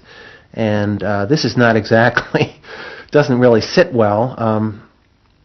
Well, you know, from a humane standpoint, obviously this is not desirable. You know, you want to help these people. But it also had the wider ramifications of everybody in analysis, in analytic circles, knew that Bob and Mabby were guinea pigs. They were the living proof that this was a wonderful process. It was very much swept under the rug. It didn't get out. I mean, these people had such, their power and influence was such that, you know, you were very careful. Anna Freud was a very powerful person, and you were the grandchildren, and she knew a great deal more than you did about what went on in your parents' lives and so forth. It was not something you were going to tangle with, and you were a product of the whole situation. But at the same time, we all knew that something was really out of whack. As she grew older, she became more and more important, didn't she? Politically and scientifically, but she didn't know when to stop. She was a bit too righteous. What she did was always the thing, and she would never, to my knowledge, acknowledge that she could make a mistake or be wrong. That is my feeling. But the power and influence of the Freud family in America was about to grow even more. Politicians were about to turn to Anna Freud's cousin, Edward Bernays, for help in a time of crisis. He was going to manipulate the inner feelings and fears of the masses to help America's politicians fight the Cold War. I don't mean to say, and no one can say to you, that there are no dangers. Of course there are risks if we are not vigilant. But we do not have to be hysterical. In 1953, the Soviet Union exploded its first hydrogen bomb, and the fear of nuclear war and communism gripped the United States. Those in power became concerned about how to reassure the population. Committees were set up and public information films made, appealing for calm in the face of new threats like nuclear fallout. It's the fallacy of devoting 85% of one's worrying capacity to an agent that constitutes only about 15% of an atomic bomb's destroying potential. At this point, Edward Bernays was living in New York. In the 1920s, he had invented the profession of public relations and was now one of the most powerful PR men in America. He worked for most of the major corporations and advised politicians, including President Eisenhower. Like his uncle Sigmund, Bernays was convinced that human beings were driven by irrational forces. The only way to deal with the public was to connect with their unconscious desires and fears. Bernays argued that instead of trying to reduce people's fear of communism, one should actually encourage and manipulate the fear, but in such a way as it became a weapon in the Cold War. Rational argument was fruitless. What my father understood about groups is that they are manipulable, they're malleable, and that you can tap into their deepest desires or their deepest fears and use that to your own purposes. I don't think he felt that all those publics out there had reliable judgment, that they very easily might vote for the wrong man or want the wrong thing, so that they had to be guided from above. One of Bernays' main clients was the giant United Fruit Company. They owned vast banana plantations in Guatemala in Central America. For decades, United Fruit had controlled the country through pliable dictators. It was known as a banana republic. But in 1950, a young officer, Colonel Arbenz, was elected president. He promised to remove United Fruit's control over the country.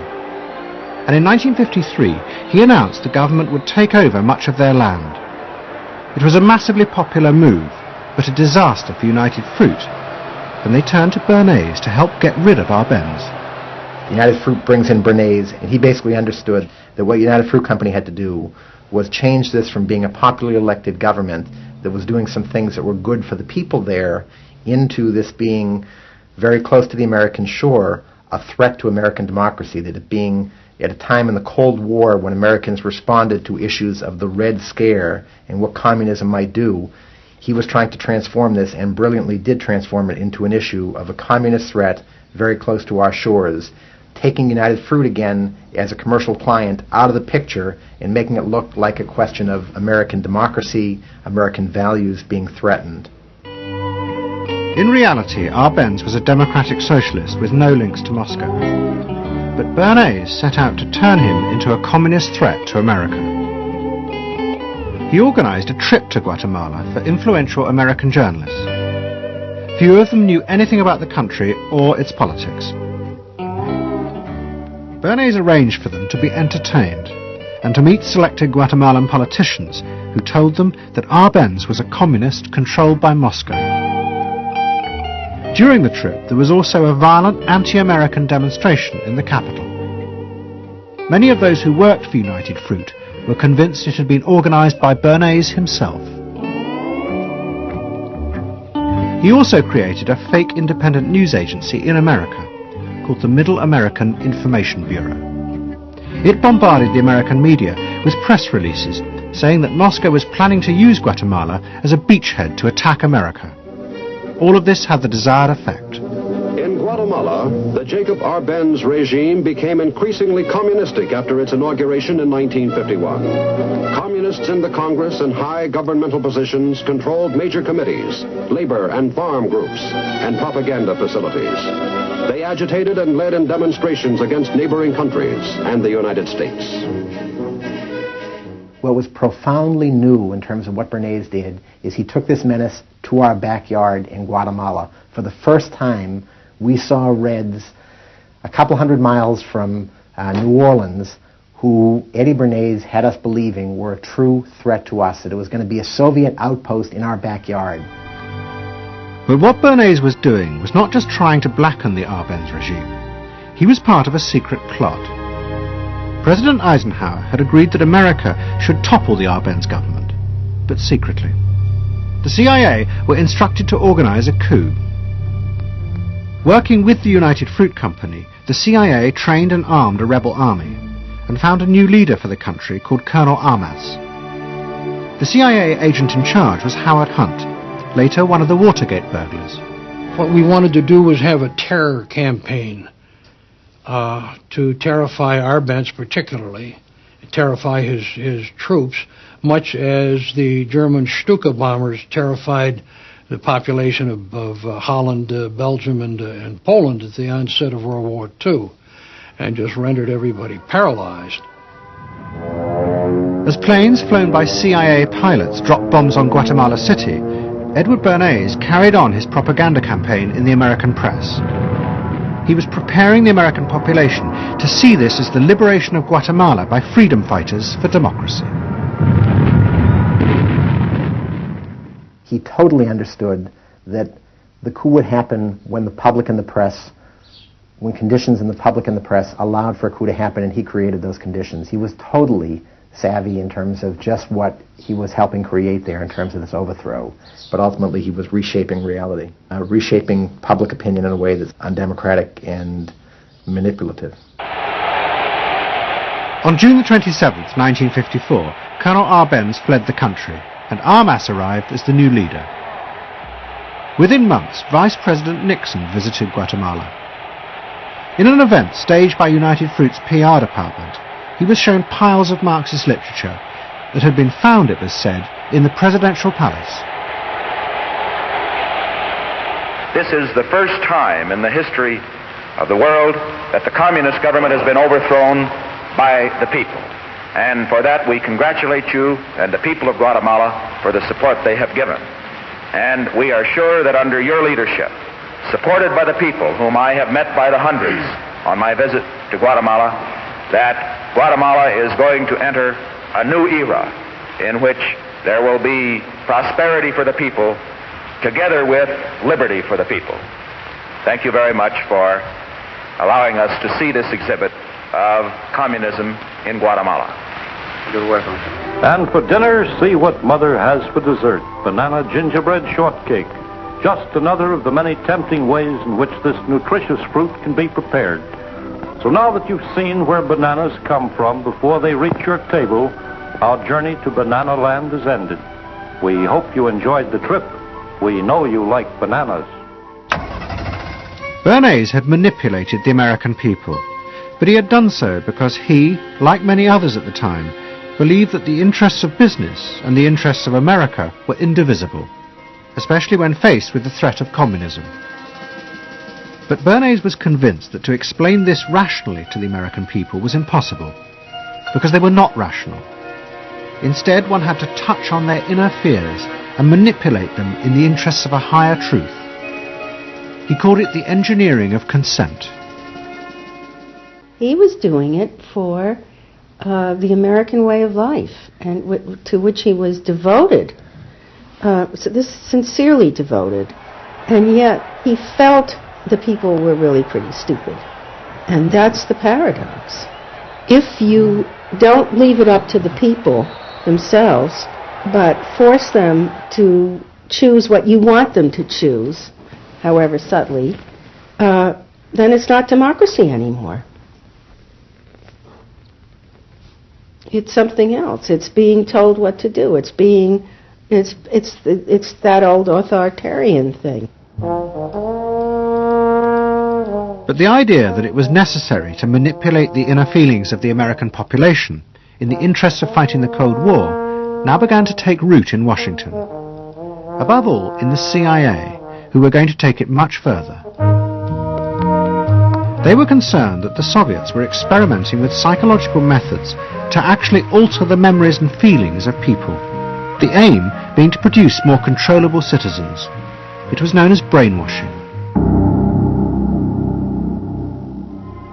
Psychologists in the CIA were convinced that this really might be possible, and that they should try to do it themselves.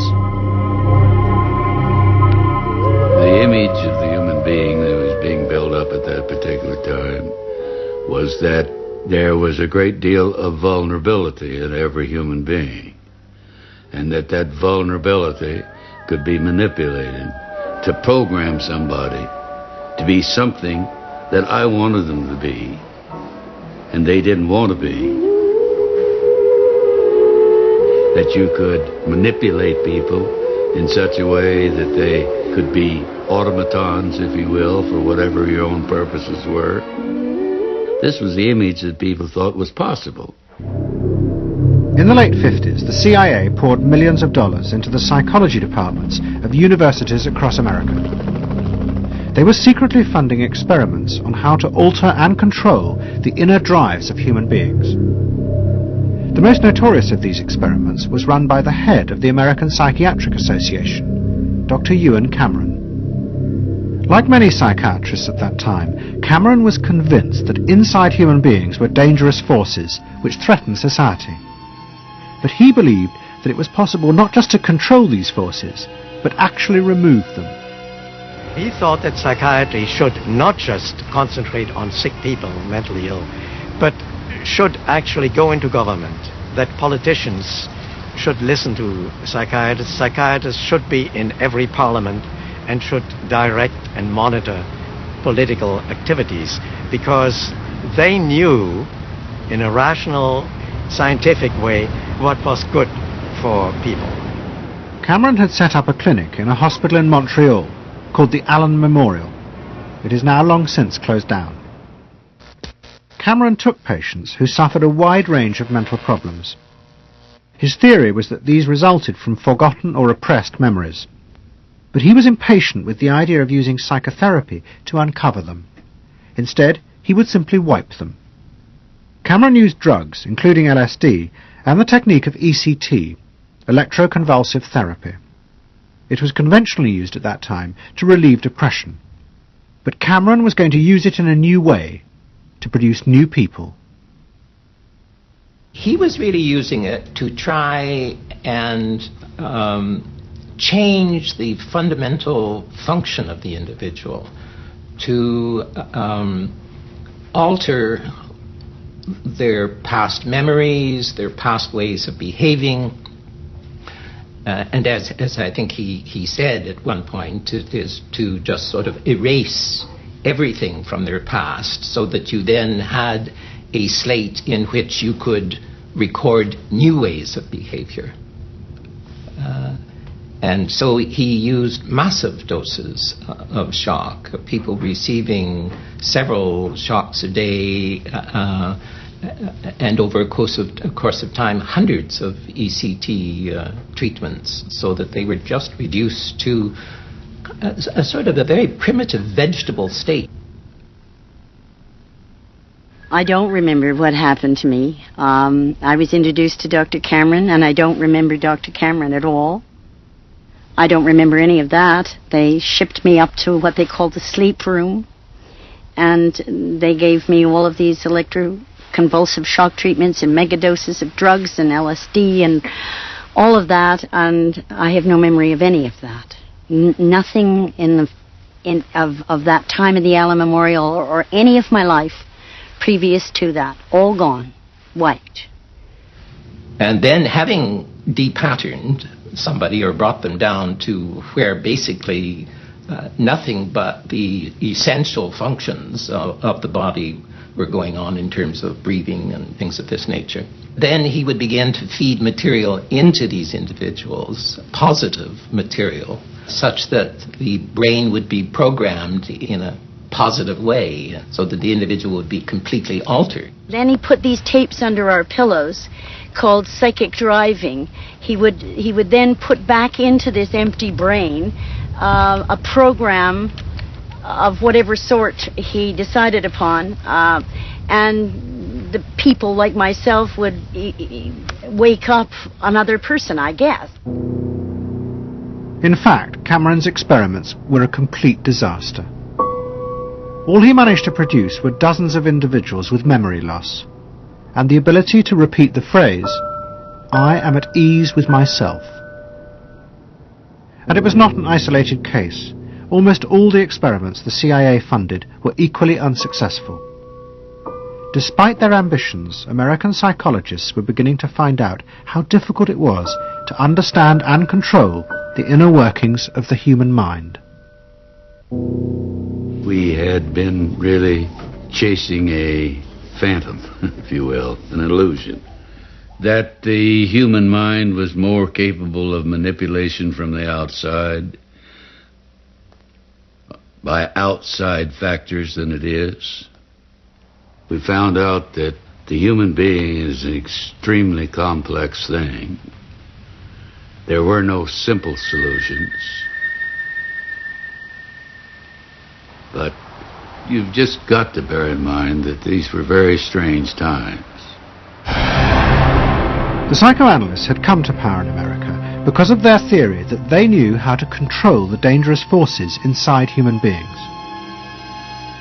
But now the psychoanalysts were about to face a high-profile failure that would lead people to begin questioning the very basis of their ideas.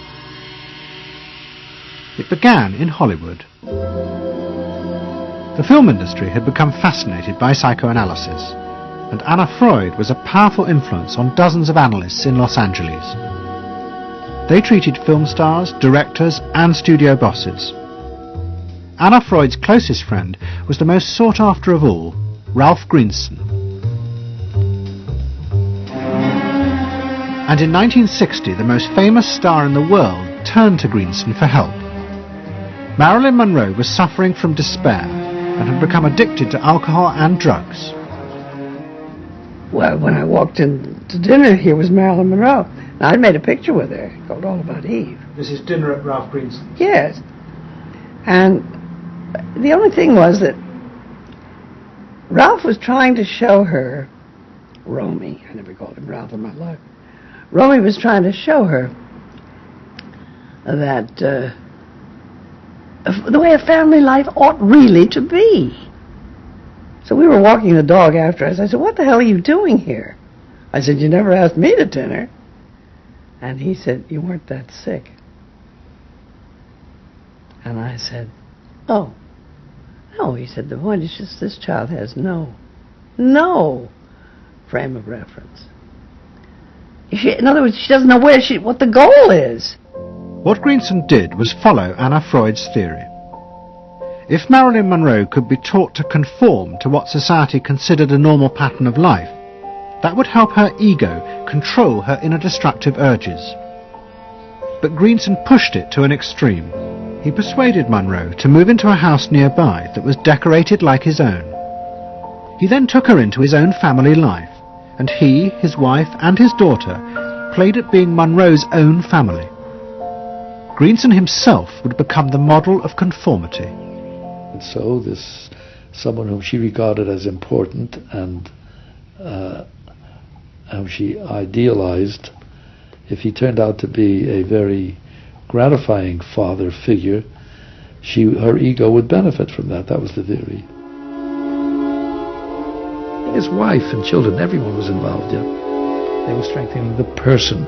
They were strengthening the mind. They were strengthening the agent that controls inner life against adversity, against insufficiency, against too much frustration. So that Marilyn Monroe would no longer be a helpless person looking for love. She'd have enough love. But despite all his efforts, Greenson was unable to help Marilyn Monroe.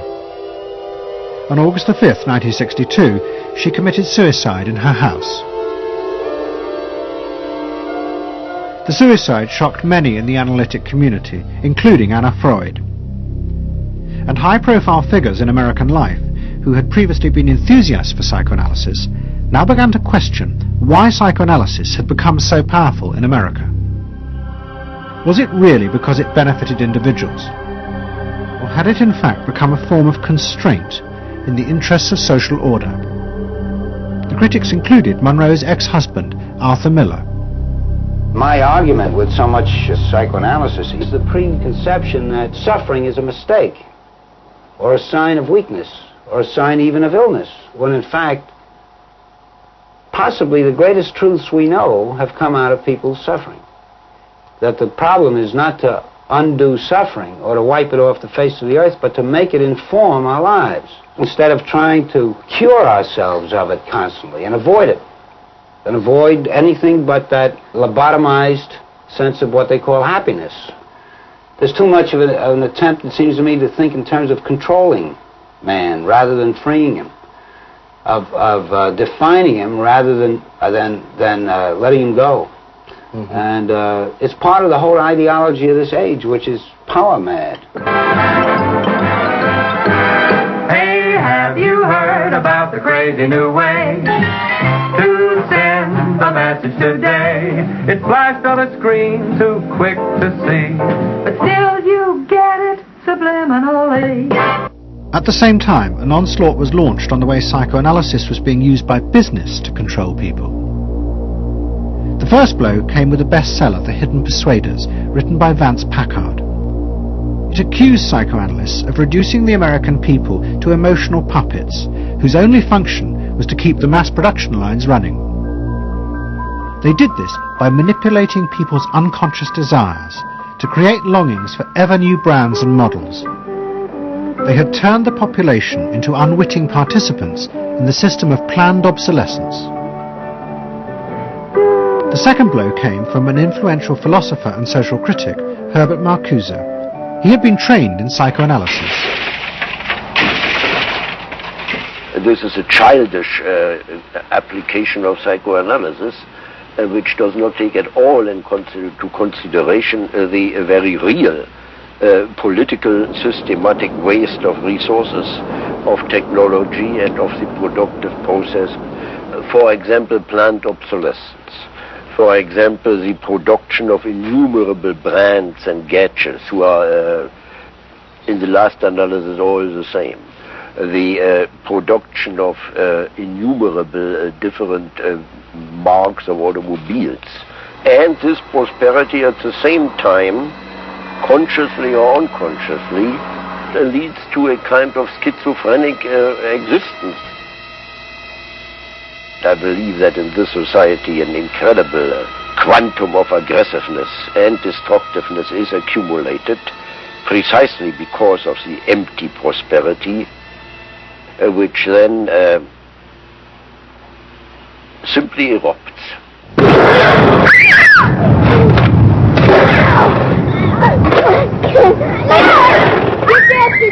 Marcuse's argument was not simply that psychoanalysis had been used for corrupt purposes. It was more fundamental.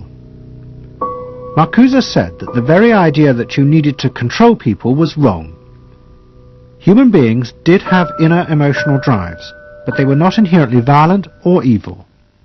It was society that made these drives dangerous by repressing and distorting them. Anna Freud and her followers had increased that repression by trying to make people conform to society. In so doing, they made people more dangerous, not less. Marcuse challenged that social world, and he said that's a world that should not be adapted to. And in fact, what the individual was adapting to was corrupt and evil and corrupting. In other words, he switched the source of evil from inward conflict to the society itself. That the sickness of society lay at the societal level, not at the sickness of human beings in it. And if people did not challenge that, then they were, in fact, submitting to evil. Modern psychology has a word that is probably used more than any other word in psychology. It is the word maladjusted. It is the ringing cry of modern child psychology. Maladjusted. Now, of course, we all want to live the well-adjusted life in order to avoid neurotic and schizophrenic personalities.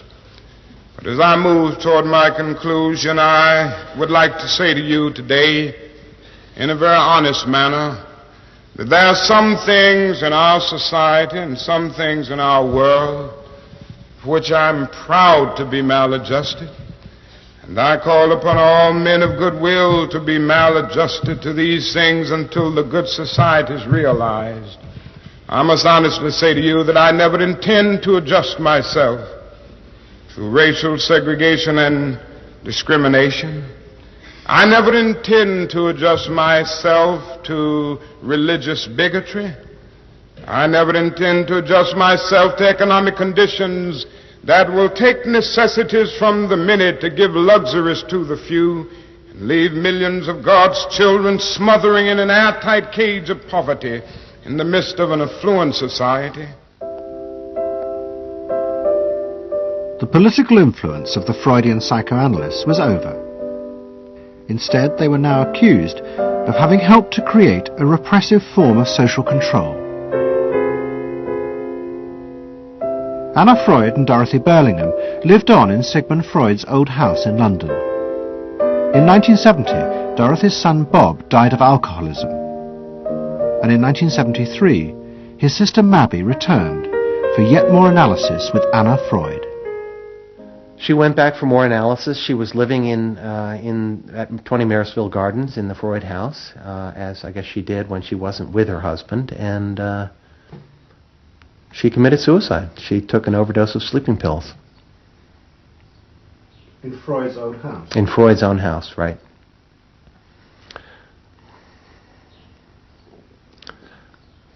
So, I mean, the obvious, there are a lot of implications that one can draw from that, and I just think she happened to reach the end of the rope there. Although it would seem to be a very pointed act. Obviously, suicide is a very politicized act, and to do it in Sigmund Freud's own house is certainly different from doing it in Riverdale back in New York.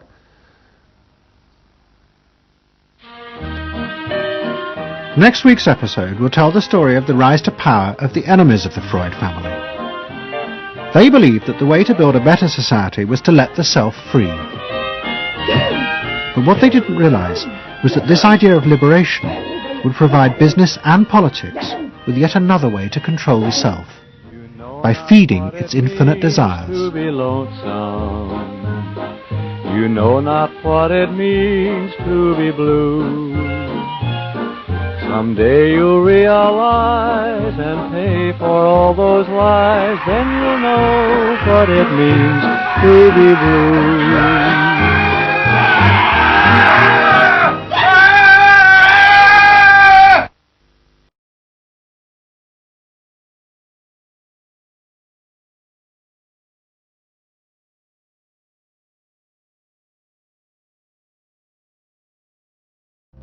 Don't settle for anything less than you can be. Make your life a masterpiece. This is a series about how Sigmund Freud's ideas about the unconscious mind have been used by those in power to control the masses in an age of democracy. Last week's episode showed how Freud's ideas spread throughout America in the 1950s. They were promoted by his daughter Anna and by Freud's nephew Edward Bernays, who invented public relations. He brought Freud's theories into the heart of advertising and marketing. A man like you, I mean, with a car like this. What they both believed was that underneath all human beings was a hidden, irrational self, which needed to be controlled, both for the good of individuals and the stability of society. But the Freuds were about to be toppled from power by opponents who said they were wrong about human nature. The inner self did not need to be repressed and controlled. It should be encouraged to express itself.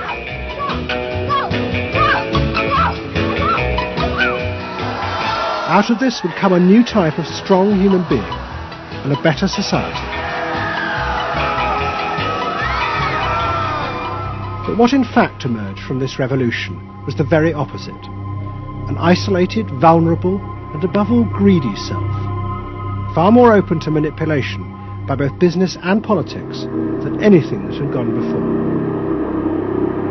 Those in power would now control the self, not by repressing it, but by feeding its infinite desires.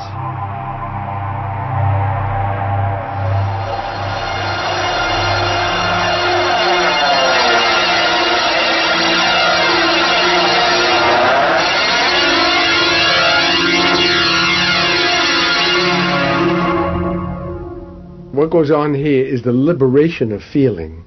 In other words, feelings, not just memories, that have been suppressed.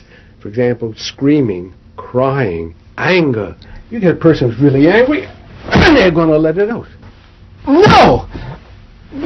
I could kill you. I'm an old man. Listen, I can't get all the strength into this that young people would get if they had those feelings.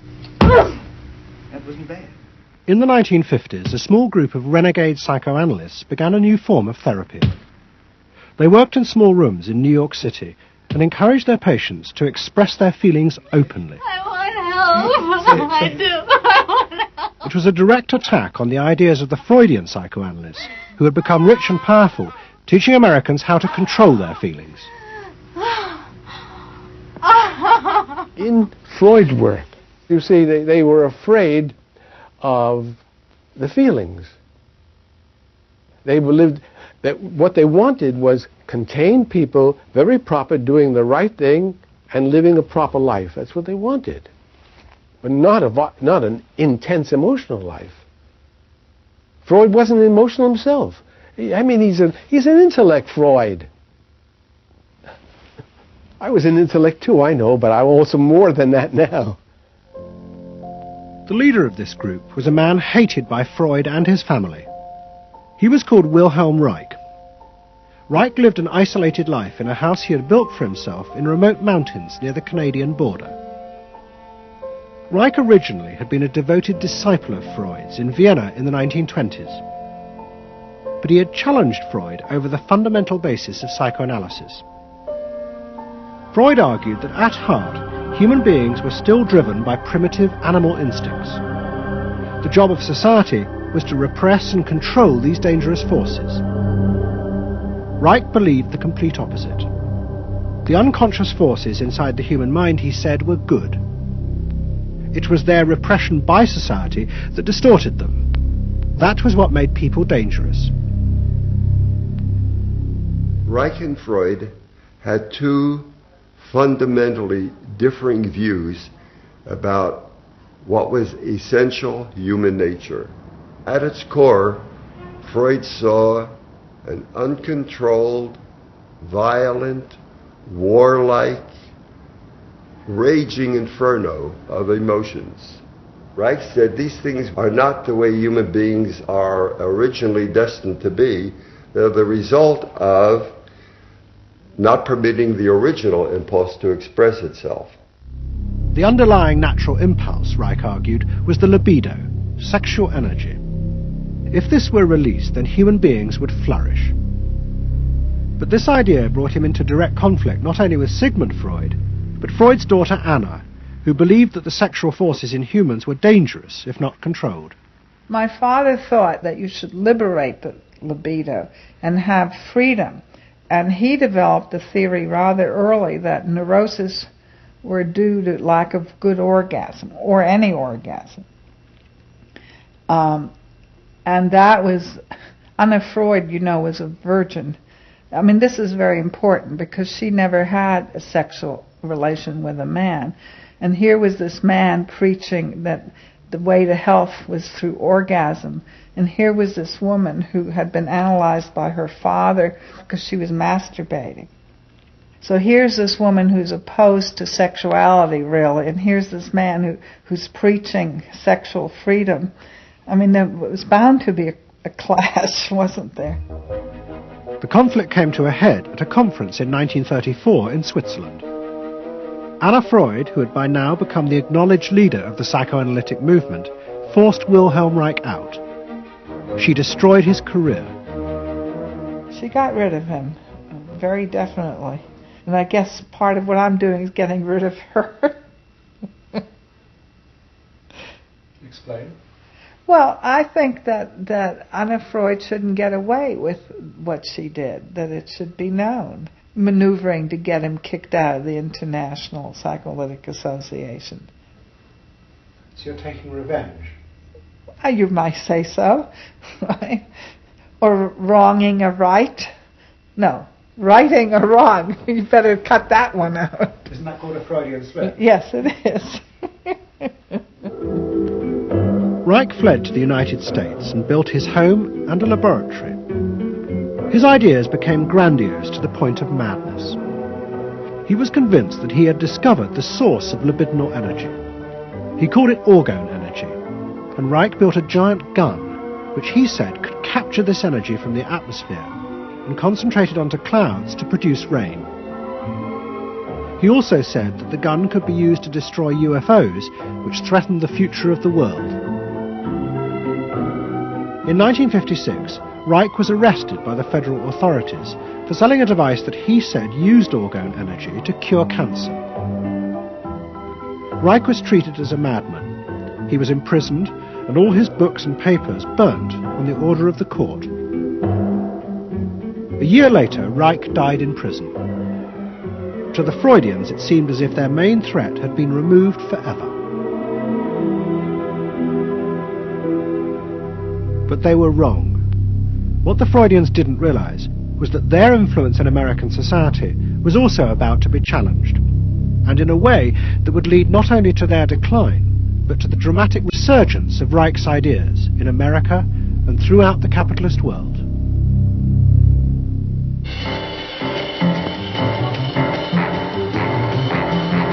The consumer is king. His whim makes or unmakes manufacturers, wholesalers, and retailers. Whoever wins his confidence wins the game. Whoever loses his confidence is lost. By the late 50s, psychoanalysis had become deeply involved in driving consumerism in America. Most advertising companies employed psychoanalysts, and as last week's episode showed, they had created new ways to understand consumers' motives, above all with the focus group, in which consumers free associated their feelings about products. Out of this came new ways to market products by appealing to the hidden unconscious desires of the consumer. Neutral stimulus. Memorability. Sheer deception. Great. Tilt-away steering wheel. A dream thing, the mistress. Something intimate is going on.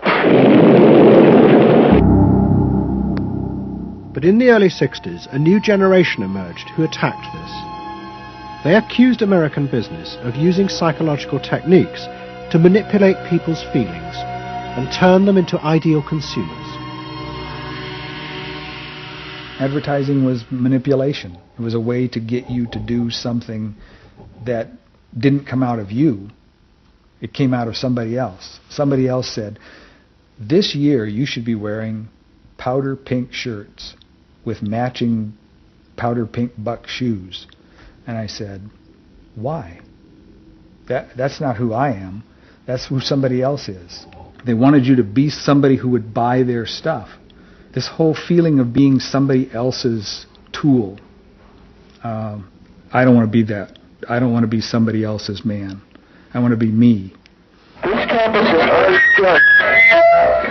In the mid-60s, a protest movement began on America's campuses. One of the students' main targets was corporate America. They accused the corporations of brainwashing the American public. Consumerism was not just a way of making money. It had become the means of keeping the masses docile, while allowing the government to pursue a violent and illegal war in Vietnam. The student's mentor was a famous radical philosopher called Herbert Marcuse. Marcuse had studied psychoanalysis and was a fierce critic of the Freudians. They had, he said, helped to create a world in which people were reduced to expressing their feelings and identities through mass-produced objects. It resulted in what he called one-dimensional man, conformist and repressed. The psychoanalysts had become the corrupt agents of those who ruled America. It was one of the most striking phenomena to see to what extent the ruling power structure could manipulate, manage and control not only the consciousness but also the subconscious and unconscious of the individuals. And this took place on a psychological basis by the controls and the manipulation of the unconscious primary drives which Freud stipulated. Think about it, dear American people out there. You hear him, huh? You're all brainwashed, kiddies. You're all brainwashed. That's why you're here. They're saying right now, kill the bum. Look, I look at you in the living room. You know, you're saying, kill me.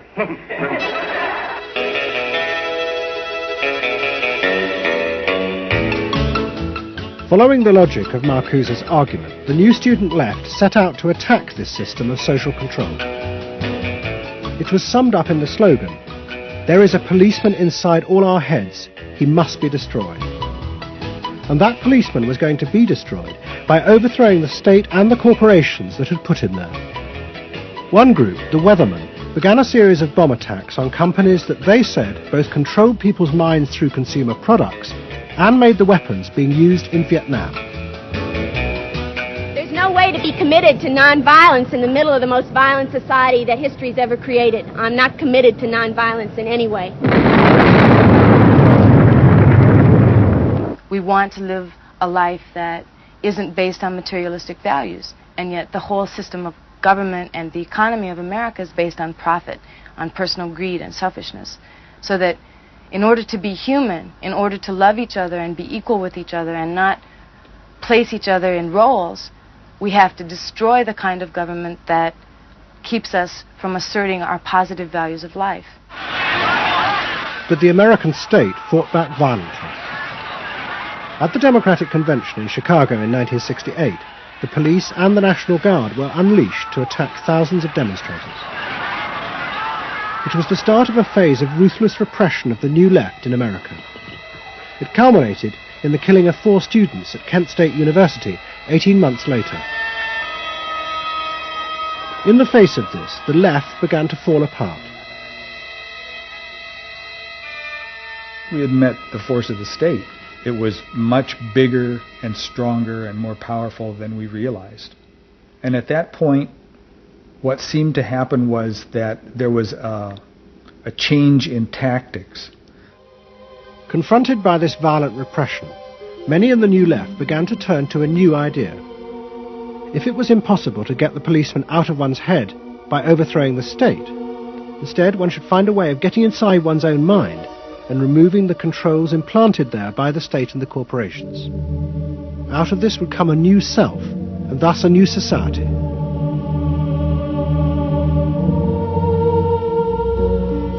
People who had been politically active were persuaded that if they could change themselves and be healthy individuals, and if a movement grew up just aimed at people changing themselves, then at some point all that positive change going on, well, you could say quantity would become quality, and there would be a sort of a spontaneous transformation of society.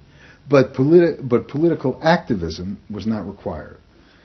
It's about making a new you, that if enough people changed the way they were, that the society would change. So the personal became political? Yes, the personal became political. Without changing the personal, you didn't stand a chance of changing the political.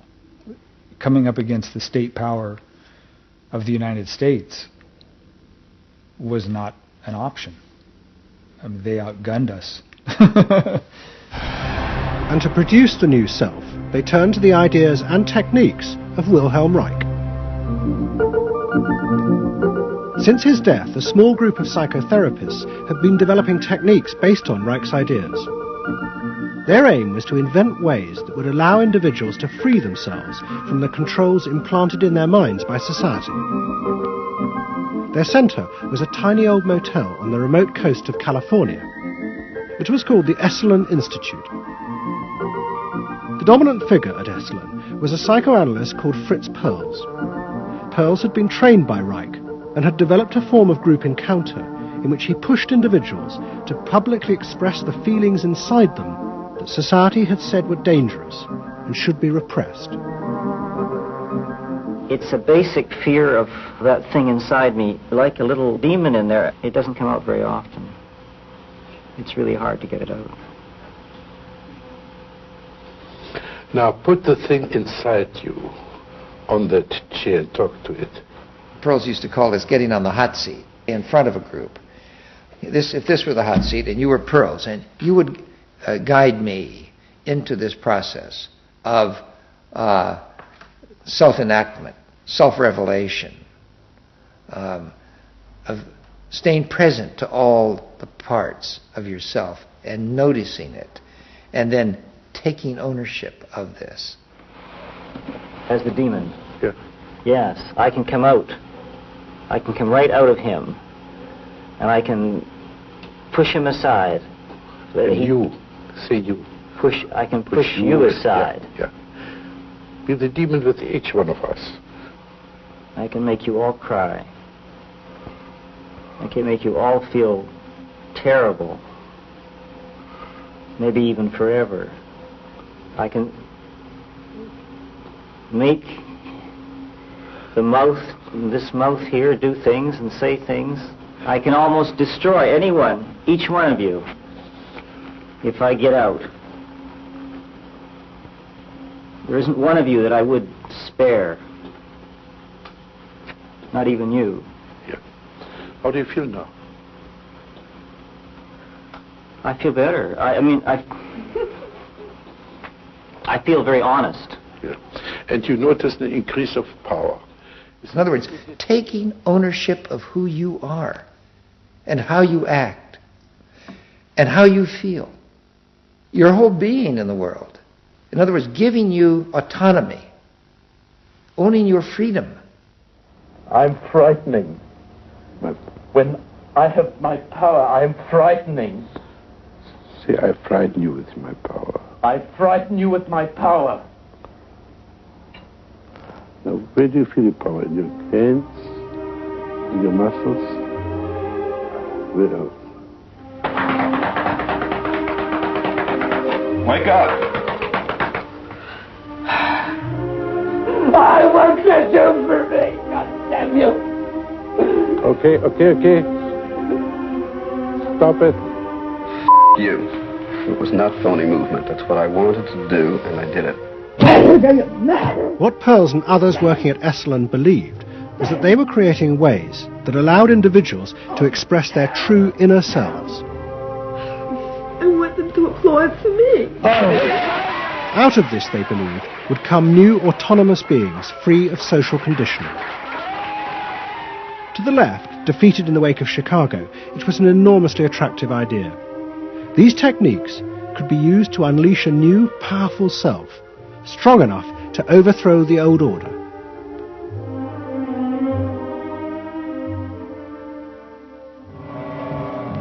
In the late 60s and early 70s, thousands flocked to Esalen. Only a few years before, it had been an obscure fringe institute. Now it became the centre of a national movement for personal transformation, the Human Potential Movement. So it became magnetic. People wanted to join this stream of exploration. Within 7 or 8 years, there were about 200 of these centers in America, looking mainly to Esalen for the leadership. I feel so liberated. Really? It's fantastic. And it took on a big political agenda. You could not separate personal transformation from social transformation. The two go together. As the movement grew, the leaders of Esalen decided to try and use their techniques to solve social problems. They began with racism. They organised an encounter group for white and black radicals. Both groups would be encouraged to express their inner racist feelings which had been instilled in them by society. By doing this, they would transcend those feelings and encounter each other as individuals. I started a series of encounters called Racial Confrontation as Transcendental Experience. We thought that we wanted to get that kind of black-white confrontation so you could really get down to see what was between the two races, not by backing off and trying to be polite, but by going right into the belly of the beast, of this beast of racial prejudice. And these were extremely dramatic. These were the toughest workshops ever convened at Esalen Institute. I'm looking at you, Whitey. You got clothes on. You got shoes on. You're so sure looking at me, huh? You got the goddamn police in the neighborhood. Really? They're not my police. You got a governor. You got a mayor. Oh, really? You got the president. You got ambassadors. You can vote, too. You got jets in Vietnam. That's the benefits of slave labor. You got buildings, skyscrapers that you dominate and control economically and politically. And tell me that it's not yours. It's yours, too. Then the blacks all got together and attacked the whites. And they just let us have it. What they call it was peeping somebody. Peeping somebody means peeping into their secrets, into their phoniness, and so forth. Like the white liberal. Oh, they really got onto the white liberal, you know. So don't give me no shit about I'm free. You're a goddamn liar, you white pink son of a bitch, you. Yeah, I want to know what you came down here for. You want a black buck, huh? Yeah. You looking for a stud? That's all. Huh? Well, what did you come here for? You're sitting there with your legs all gap wide open showing your drawers. Now what did you come here for? The black-white encounter groups were a disaster. The black radicals saw it as an insidious attempt to destroy their power. By trying to turn them into liberated individuals, Esalen was removing the one thing that gave them power and confidence in their struggle against racism, their collective identity as blacks. For my reason. For your reason. Now dig this. Your reason for being here is different from my reason. So the human potential movement turned to another social group who they believed would benefit from personal transformation. Nuns. And this time they were more successful. The Convent of the Immaculate Heart in Los Angeles was one of the largest seminaries in America. A group of radical psychotherapists approached the convent. They wanted to try out their techniques for personal liberation on individuals whose identities were defined by a series of external rules which they had deeply internalized. The convent, anxious to appear modern, agreed to the experiment. And we did weekend encounter workshops for several hundred Immaculate Heart nuns. Nuns who were reserved, and they tended to be more reserved than other normal people, were told, don't be so reserved, let it all out. You're a good person. You can afford to be who you really are. You don't need to play the role of a nun. You don't need to keep downcast eyes. And prudence is an oversold virtue. You're trying to assert yourself, trying to find out who you are, who you're becoming. At the same time, you're trying to live a life of dedication, of service, and you're trying to make all these things fit into who you are, and you're just, you know, it's such a turmoil at times that you just blow a gasket and do silly, crazy things, you know. Running around the orchard and stealing oranges and taking Cokes out of the refrigerator and crazy things. I felt like I was being a hypocrite, and I wanted people to respect me for what I was, not for what I was wearing. And so I'm glad for the change. You feel frightened, but you'll go on. Oh, yeah, I'm scared to death, but it's worth it. The experiment began to transform the convent. The nuns voted to discard their habits in favor of ordinary clothes. But the psychotherapists found they had awoken other forces. Solid. One of the things we unleashed was sexual energy. The kind of thing that the church had been very good at restraining was no longer to be restrained. One sister who was a member of the community, she got the idea that she could be freer than she had been before, and she seduced one of her classmates and then seduced the mistress of novices, who was an older woman, very reserved, and her program of freeing this older woman was sexual. She drove her to the store, and when they drove back and drove into the garage, she leaned over and gave her a big kiss on the lips. And thereafter, sister, who had perhaps never been kissed before, was ready for more. The effect of the experiment on the convent was cataclysmic. Within a year, 300 nuns, more than half the convent, petitioned the Vatican to be released from their vows. And 6 months later, the convent closed its doors. All that was left was a small group of nuns, but they had become radical lesbian nuns. The rest gave up the religious life. They gave up being nuns. They did, yeah, they became persons.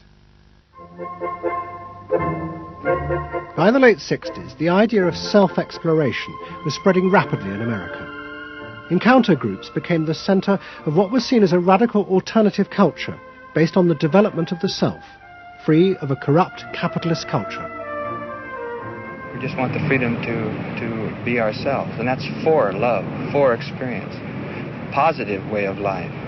We don't say that you're wrong. We just want to be free to be what we want to be, or what we find ourselves to be, as we continue to search ourselves. And it was beginning to have a serious effect on corporate America, because these new selves were not behaving as predictable consumers. The life insurance industry in particular was concerned that fewer and fewer college students were buying life insurance when they left university. They asked Daniel Yankelovich, America's leading market researcher, to investigate. He had studied psychoanalysis. The life insurance business, more than any other business at the time, was built on the Protestant ethic. You only bought life insurance if you were a person who sacrificed for the future. If you lived in the present, you had no need for life insurance. So they had some sense that maybe the sort of core values of the Protestant ethic were being challenged by some of these new values that were beginning to appear. And I was really astonished at what I found. The conventional interpretation, the dominant interpretation, was that it had to do with political radicalism. But, you know, it was clear to us that that was a mask, a cover. The core of it had to do with self-expressiveness. That this preoccupation with the self and the inner self, that was what was so important to people. The ability to be self-expressive. Wow, what a feeling! 300 miles! Go! We're out of sight! Yankelovich began to track the growth and behavior of these new expressive selves. What he told the corporations was that these new beings were consumers, but they no longer wanted anything that would place them within the narrow strata of American society. Instead, what they wanted were products that would express their individuality, their difference in a conformist world, the very things that US corporations did not make. Products have always had an emotional meaning. What was new was individuality. The idea that this product expresses me, and whether it was a small European car, the particular music system, relaxing, your presentation of self, your clothing, for immediate energy from our muscles, and relaxing. These become ways in which people can expend their money in order to say to the world who they are. But the manufacturers, they had no idea of what was going on, really, with consumers and in the market at large.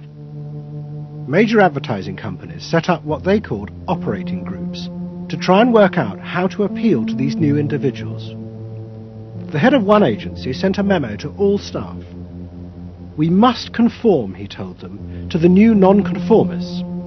We must listen to the music of Bobby Dylan and go to the theatre more.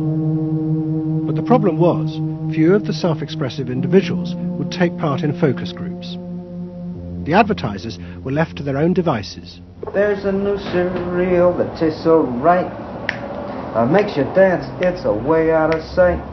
It's tasty little squares of malted wheat. It's crispy and it's crunchy and it tastes so neat.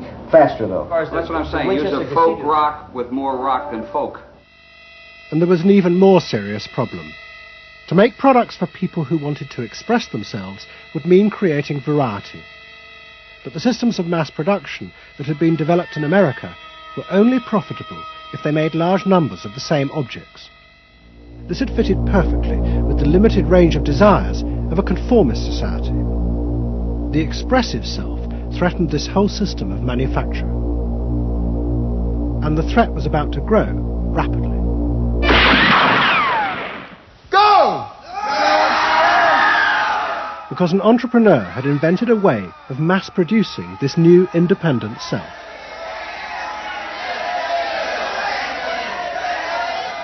He was called Werner Erhard. Some of the stuff that we traditionally think of as being in your mind is actually in the world, because you're moving to that too.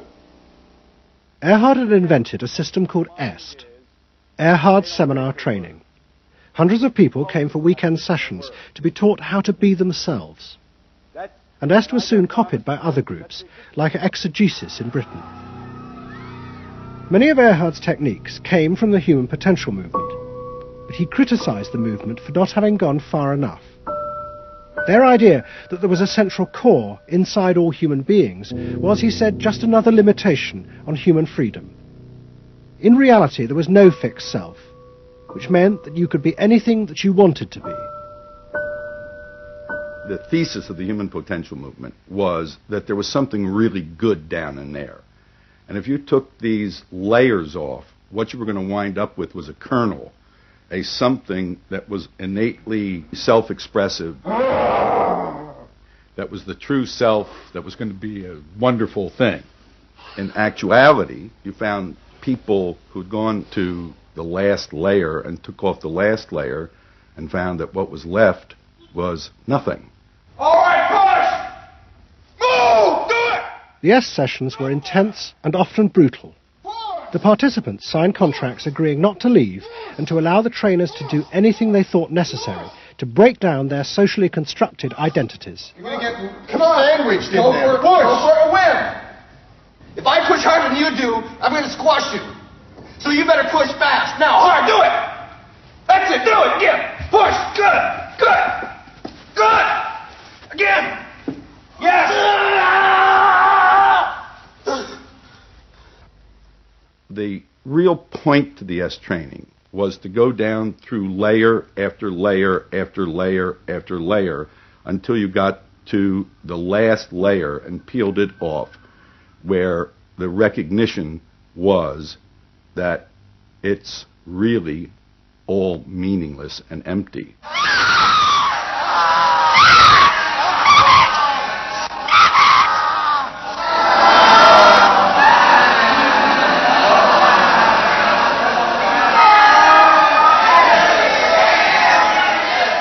Now, that's existentialism's endpoint.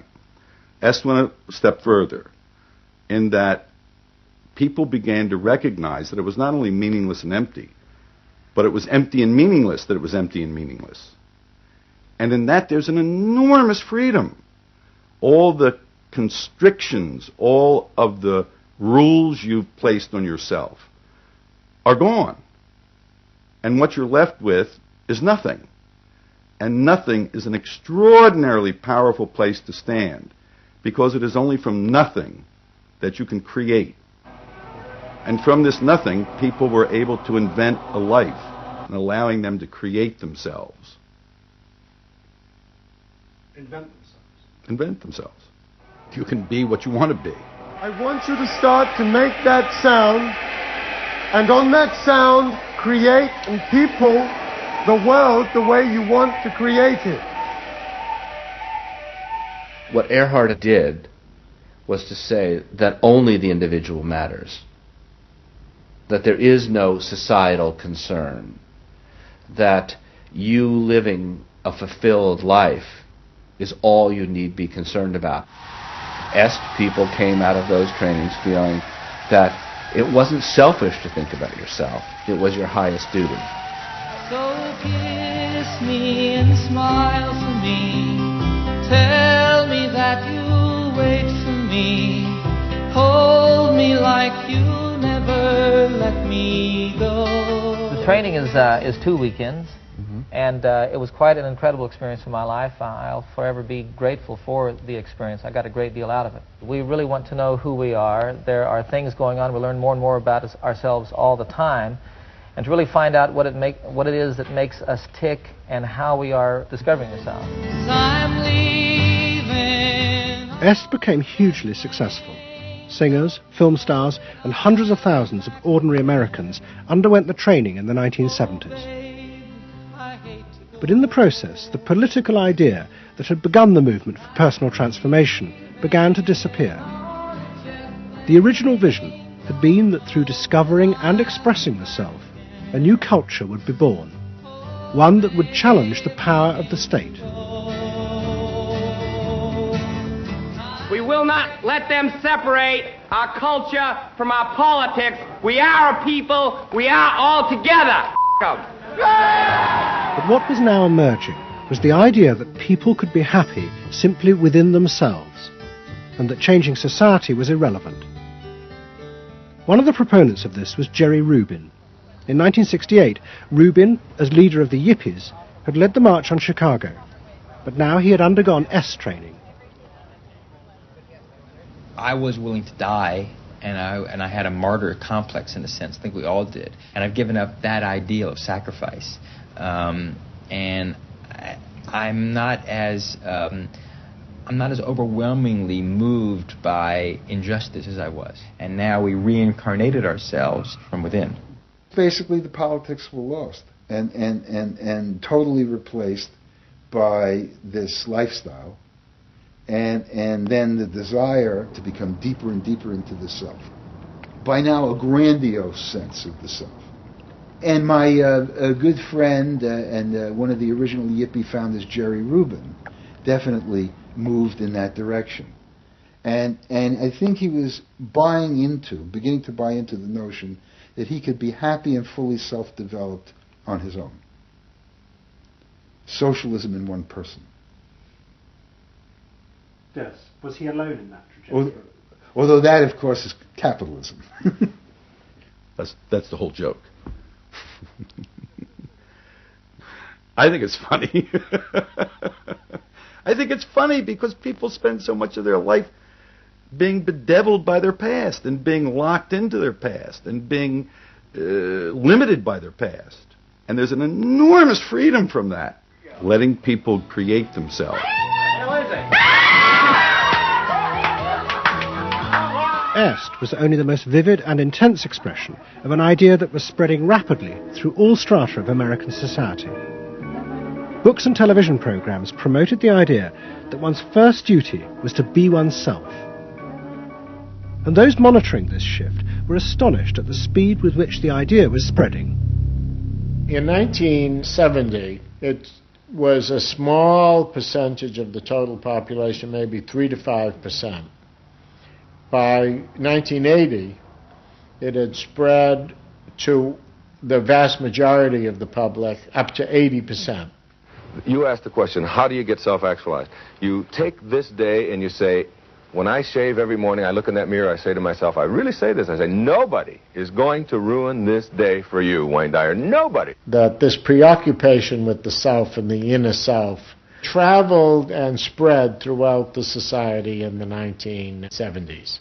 It helped me to stop living in the past and start building from today and using my experiences in a positive way to be a better person today and tomorrow. But then the problem comes, well, how do you be self-expressive? And it was at this point that American capitalism decided it was going to step in and help these new individuals to express themselves. And in the process, make a lot of money. The first thing they were going to do was to find a way of getting inside their heads, to discover what these new beings wanted in order to be themselves. This came not from Madison Avenue, but from one of the most powerful scientific research institutes in America. Stanford Research Institute in California worked for corporations and government. It had done much of the early work on computers, and was also working for the Department of Defense on what would become the Star Wars project. In 1978, a group of economists and psychologists at SRI decided to find a way to read, measure, and fulfill the desires of these new, unpredictable consumers. The idea was to create a rigorous tool for measuring a whole range of desires, wishes, values that prior to that time had been kind of overlooked. They say in business, what gets measured gets done. We were basically telling manufacturers, if you're really going to satisfy not just the basic needs, but individuated wants, whims, and desires of more highly developed human beings, you're going to have to segment. You're going to have to individuate. To do this, SRI turned for help to those who had begun the liberation of the self. In particular, one of the leaders of the human potential movement, a psychologist called Abraham Maslow. Through observing the work at places like Esalen, Maslow had invented a new system of psychological types. He called it the hierarchy of needs, and it described the different emotional stages that people went through as they liberated their feelings. At the top was self-actualization. This was the point at which individuals became completely self-directed and free of society. The team at SRI thought that Maslow's hierarchy might form the basis for a new way to categorize society, not by social class, but by different psychological desires and drives. To test this, they designed a huge questionnaire with hundreds of questions about how people saw themselves, their inner values. The questions were designed to see whether people fitted into Maslow's categories. We were trying to find out what people really felt like. So we asked these really penetrating questions, and we hired a company that administers surveys, to do them. They said they've never seen anything like it. Usually you have to send out a postcard 6 weeks and then another postcard, and then you got to call the people up, to get the return rates up. We had an 86% return, and they only sent out one postcard. People loved filling out this questionnaire. We got several questionnaires back with a note attached saying, do you have any other questionnaires I could fill out? Because we were asking people to think about things that they had never thought about before, and they liked thinking about them. Like what? Like what they felt inside? Yeah, like what they felt inside. What motivated them? What was their life about? What was important to them? It was sort of like, wow. The answers were then analysed by computer. It revealed that there were underlying patterns in the way people felt about themselves, which fitted Maslow's categories. And at the top of the hierarchy were a large and growing group which cut across all social classes. The SRI team called them the inner directives. These were people who felt they were not defined by their place in society, but by the choices they made themselves. But what SRI discovered was that these people could be defined by the different patterns of behaviour through which they chose to express themselves. Self-expression was not infinite. It fell into identifiable types. And the SRI team invented a new term for it: lifestyles. They had managed to categorize the new individualism. They called their system Values and Lifestyles, VALS for short. At the forefront of this change are 3 new VALS groups we call inner directive. These are people for whom personal satisfaction is more important than status or money. They tend to be self-expressive, complex, and individualistic.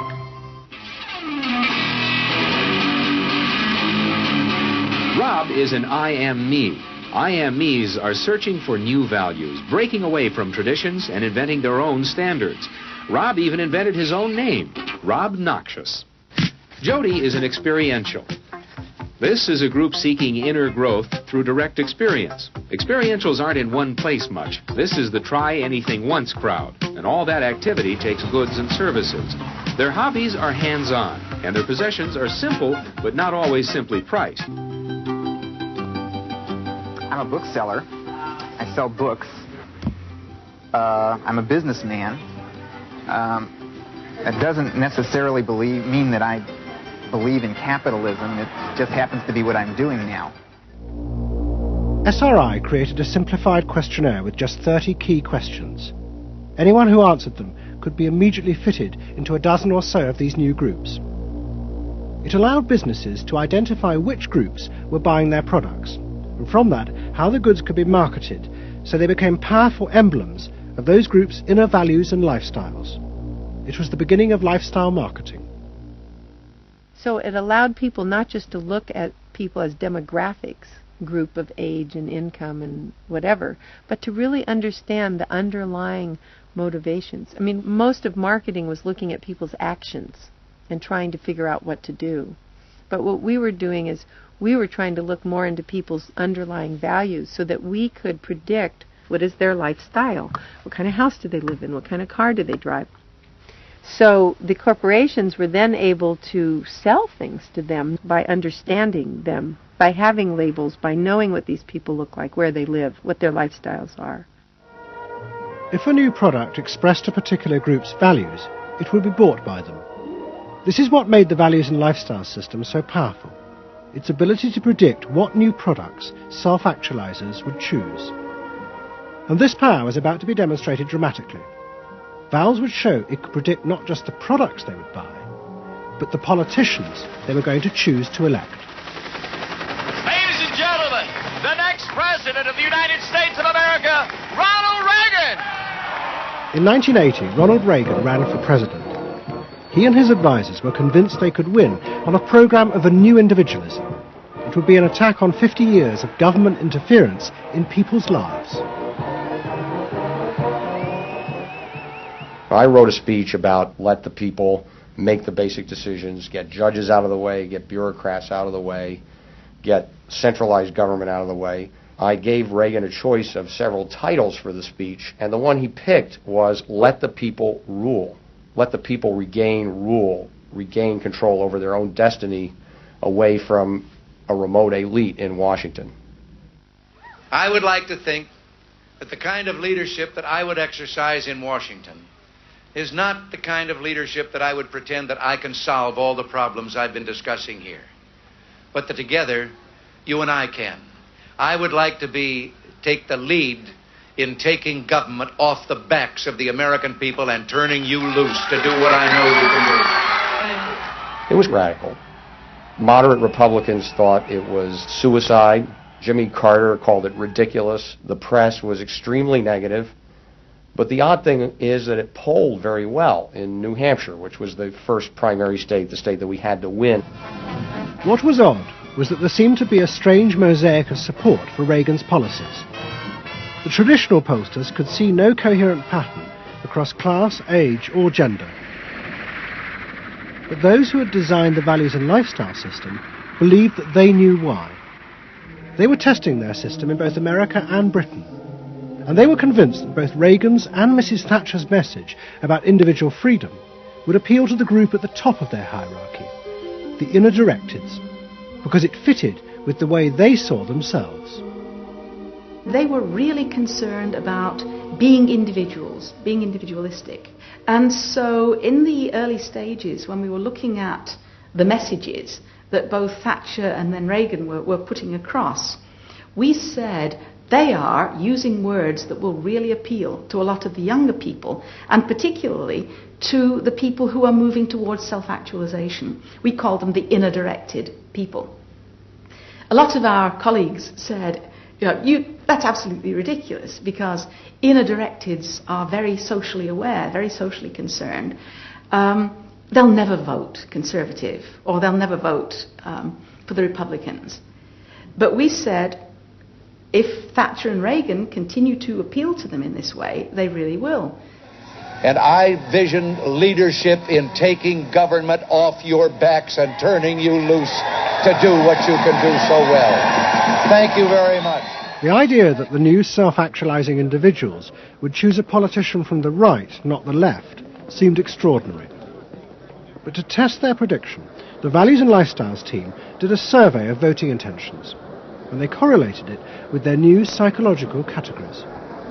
When we said in our surveys, who are you going to vote for, sure enough, it was the inner-directeds who said that they would vote for Thatcher and for Reagan.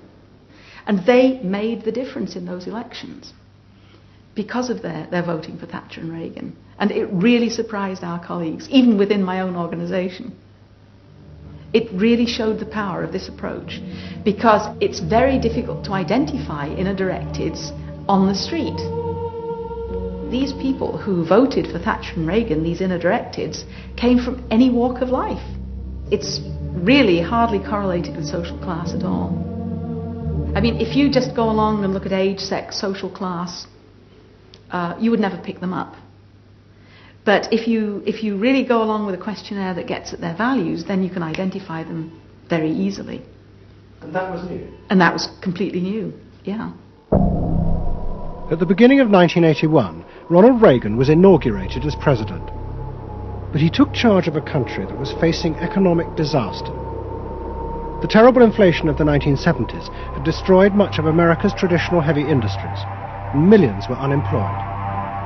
But true to his campaign promises, Reagan told the country he would not step in to help, as all previous governments had since the war. These United States are confronted with an economic affliction of great proportions. We suffer from the longest and one of the worst sustained inflations in our national history. Idle industries have cast workers into unemployment, human misery, and personal indignity. In this present crisis, government is not the solution to our problem. Government is the problem. But America's ailing economy was about to be rescued, not by government, but by the new groups that the market researchers had identified, the self-actualizing individuals. They were about to become the motor for what would be called the new economy. You can be what you want to be. So regarding V8, what do you really want? A tasty product that's good for me. What do you want that for? One technique is that we ask people the same question over and over and over again, and we say, what do you want? What do you really want? What do you want that for? And they start to talk about it, and they kind of get intimate with what's going on. What we're doing with that technique is unpeeling the onion. If you want to think of a person kind of having layers and layers and layers of protection and thoughts and behaviors and beliefs, we want to get to that center core. In the wake of the invention of values and lifestyles, a vast industry of psychological market research grew up. And the old technique of the focus group, invented by the Freudian psychoanalysts in the 50s, was used in a new and powerful way. The original aim of the focus group had been to find ways to entice people to buy a limited range of mass-produced goods. But now focus groups were used in a different way to explore the inner feelings of lifestyle groups, and out of that invent whole new ranges of products, which would allow those groups to express what they felt was their individuality. And the generation who had once rebelled against the conformity imposed by consumerism now embraced it because it helped them to be themselves. What capitalism managed to do that was brilliant was to actually create products that people like me would be interested in, that people like Jerry Rubin would be interested in. Capitalism developed a whole industry at developing products that evoked a larger sense of self. That seemed to agree with us that the self was infinite, that you could be anything you wanted to be, that took our philosophy and agreed with it, and then created products that supposedly helped you, aids, that helped you be this limitless self. The product sells you a way of life, a way of being. The product sells you values. You dress this way, you live in a house like this, you have furniture like this, you use this computer. Do you have the regular jeans or? Oh, Gloria Vanderbilt does a lot in denim, in silks, and in cotton. You eat in these restaurants, there are values there, hipness, coolness. This is not, I repeat, not a marketing scheme. So the notion that you could buy an identity replaced the original movement notion that you were perfectly free to create an identity. And you were perfectly free to change the world and make the world anything you wanted it to be. Well, what I wear is a statement. And this vast range of new desires fitted perfectly with changes in industrial production.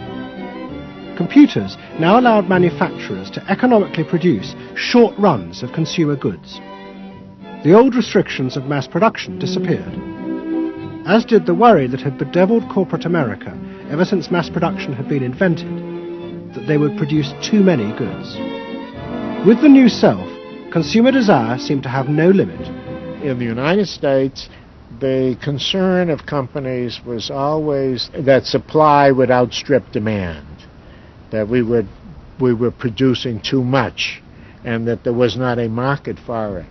You don't hear that kind of talk anymore, because you've gone from a conception of a market of limited needs, and if you fill them, they're filled, to a market of unlimited, ever-changing needs dominated by self-expressiveness, that products and services can satisfy in an endless variety of ways, and ways that change all the time. And consequently, economies have unlimited horizons. Out of this explosion of desire came what seemed a never-ending consumer boom that regenerated the American economy. The original idea had been that the liberation of the self would create new kinds of people, free of social constraint. That radical change had happened, but while the new beings felt liberated, they had become increasingly dependent for their identity on business.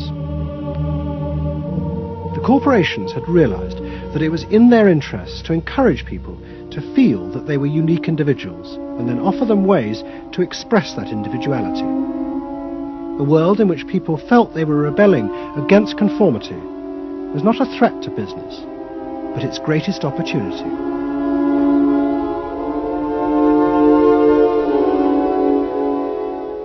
It was, in a sense, the triumph of the self. It was the triumph of a certain self-indulgence, a view that everything in the world and all moral judgment was appropriately viewed through the lens of personal satisfaction. Indeed, the ultimate ending point of that logic is that there is no society. There is only a bunch of individual people making individual choices to promote their own individual well-being.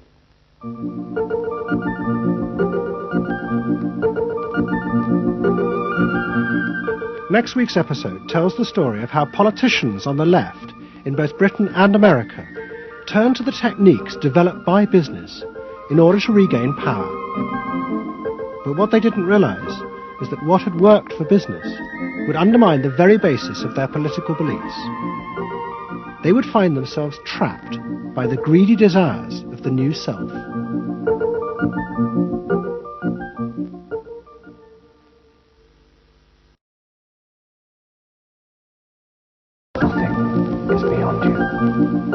This is the story of the rise of an idea that has come to dominate our society.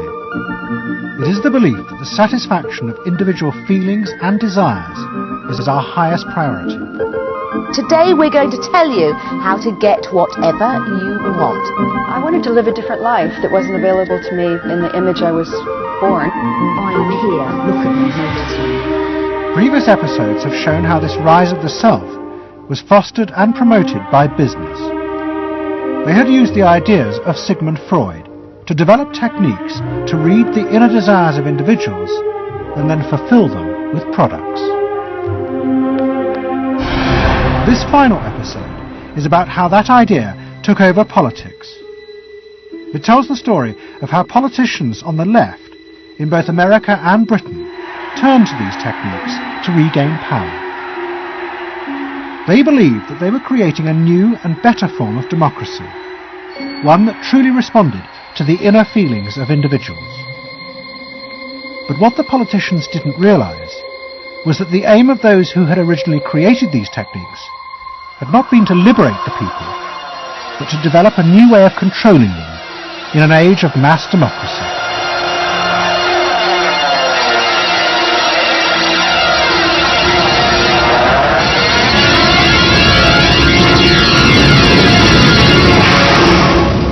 The roots of the story lie way back in the America of the 1920s with one man. He was called Edward Bernays, the nephew of Sigmund Freud. Bernays had been one of the inventors of the profession of public relations, and he was fascinated by his uncle's theory that human behavior was driven by unconscious sexual and aggressive drives. Many of Bernays' clients were large American corporations, and he was the first person to show them how they could sell many more products if they linked them through images and symbols to those unconscious desires that Freud had identified. The strategy he offered them was that people could now look at the goods that were emerging within this society and not merely view those goods as things that they needed in order to deal with some specific material want, but also as goods which would stroke and respond to deep emotional yearnings. You know, how this bar of soap or this bag of flour will make you a happier, more successful, more sexually appealing, less fearful person, somebody to be admired rather than reviled. The powerful people in that world are those people who are capable of reading the public mind and giving the public what it wants in those terms. And Bernays was at the heart of it.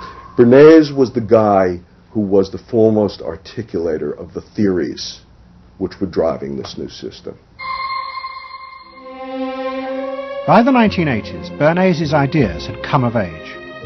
A vast industry had grown up in America, devoted to reading the inner desires of consumers. At its heart was the technique of the focus group.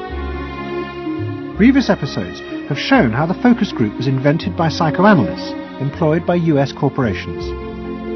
The aim was to allow consumers to express their inner feelings and needs, just as patients did in psychoanalysis. The information was then used to promote and design new products that would fulfill those desires. And Edward Bernays, who was now nearly 100 years old, was celebrated as the founding father of this marketing world. Hi, Doctor. Good to see you. Come on up over here. There you go. Doctor, tell me again what the doctor is. What are we dealing with here? You're the father of public relations. What we're dealing with really is the concept that people will believe me more if you call me doctor. Oh, I see.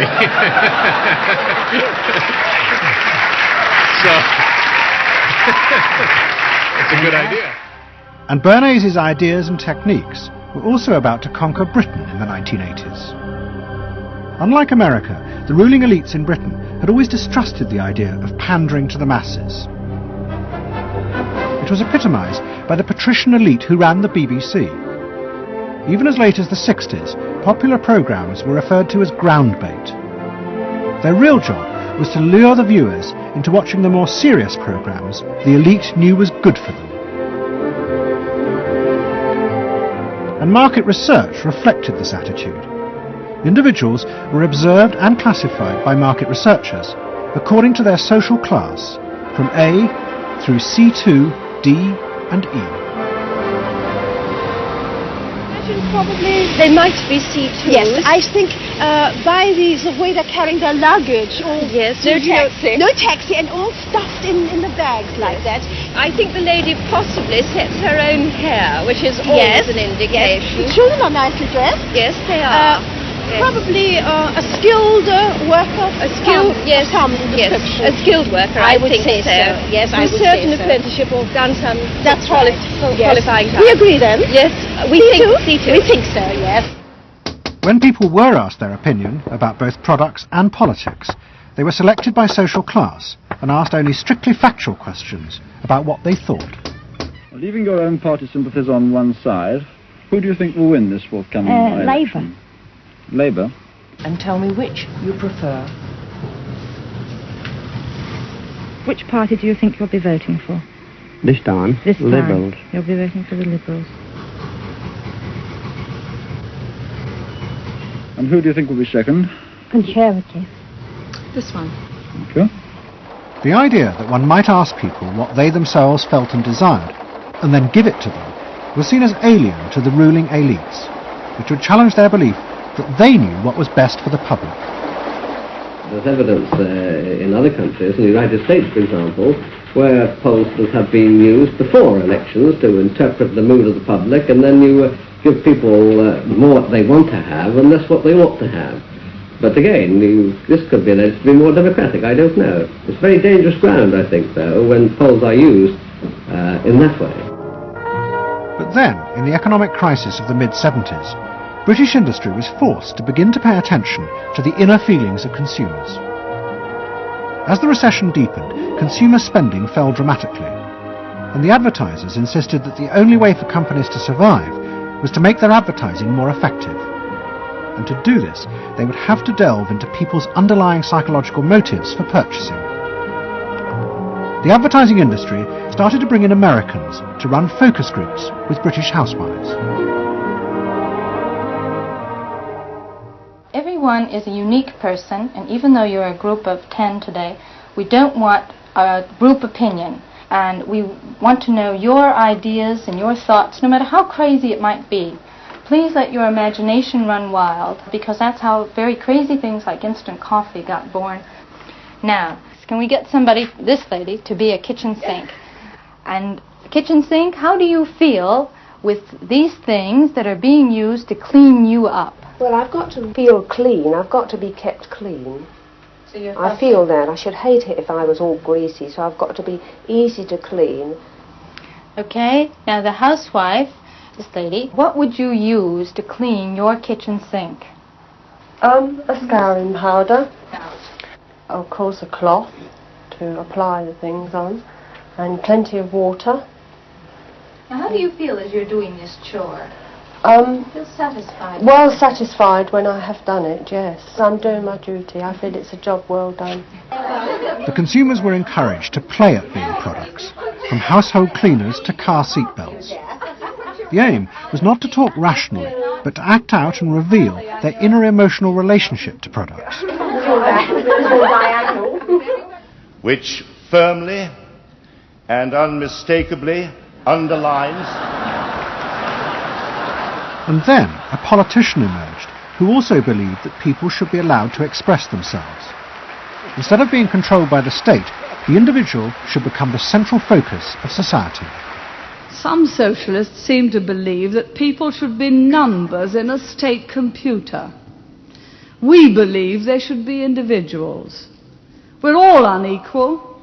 No one, thank heavens, is quite like anyone else, however much the socialists may pretend otherwise. And we believe that everyone has the right to be unequal, but to us, every human being is equally important. A man's right to work as he will, to spend what he earns, to own property, to have the state as servant and not as master, they are the essence of a free economy, and on that freedom all our other freedoms depend. Mrs. Thatcher's vision was of a society in which the wants and desires of millions of individuals would be satisfied through the free market. This, she believed, would be the engine to regenerate Britain.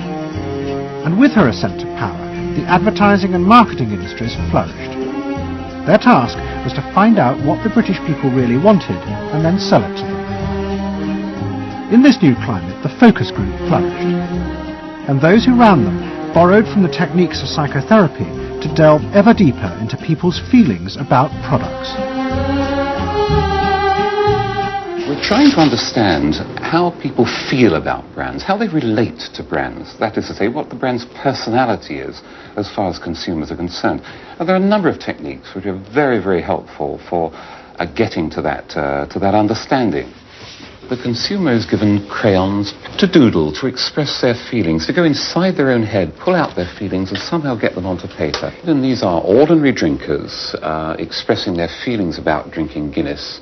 Here you see a rich, very female aspect of Guinness. So if you were describing a woman who somehow to you had that character, what sort of person is it? Paula Yates, who used to lay in bed, surrounded with magazines and chocolates like a 50s starlet.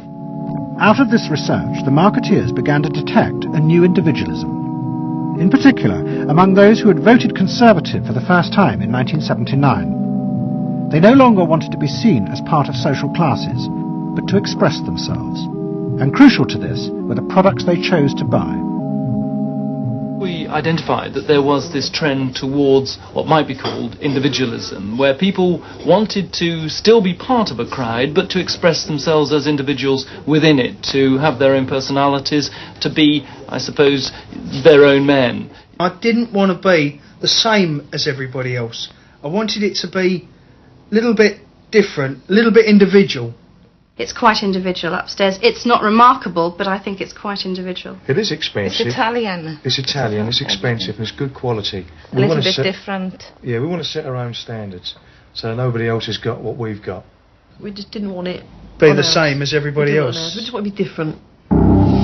Business responded eagerly to this new individualism, but it soon became one of the main forces driving the growing consumer boom in Britain. Using the data from the focus groups, manufacturers created new ranges of products that allowed people to express their individuality. Business also recategorized people.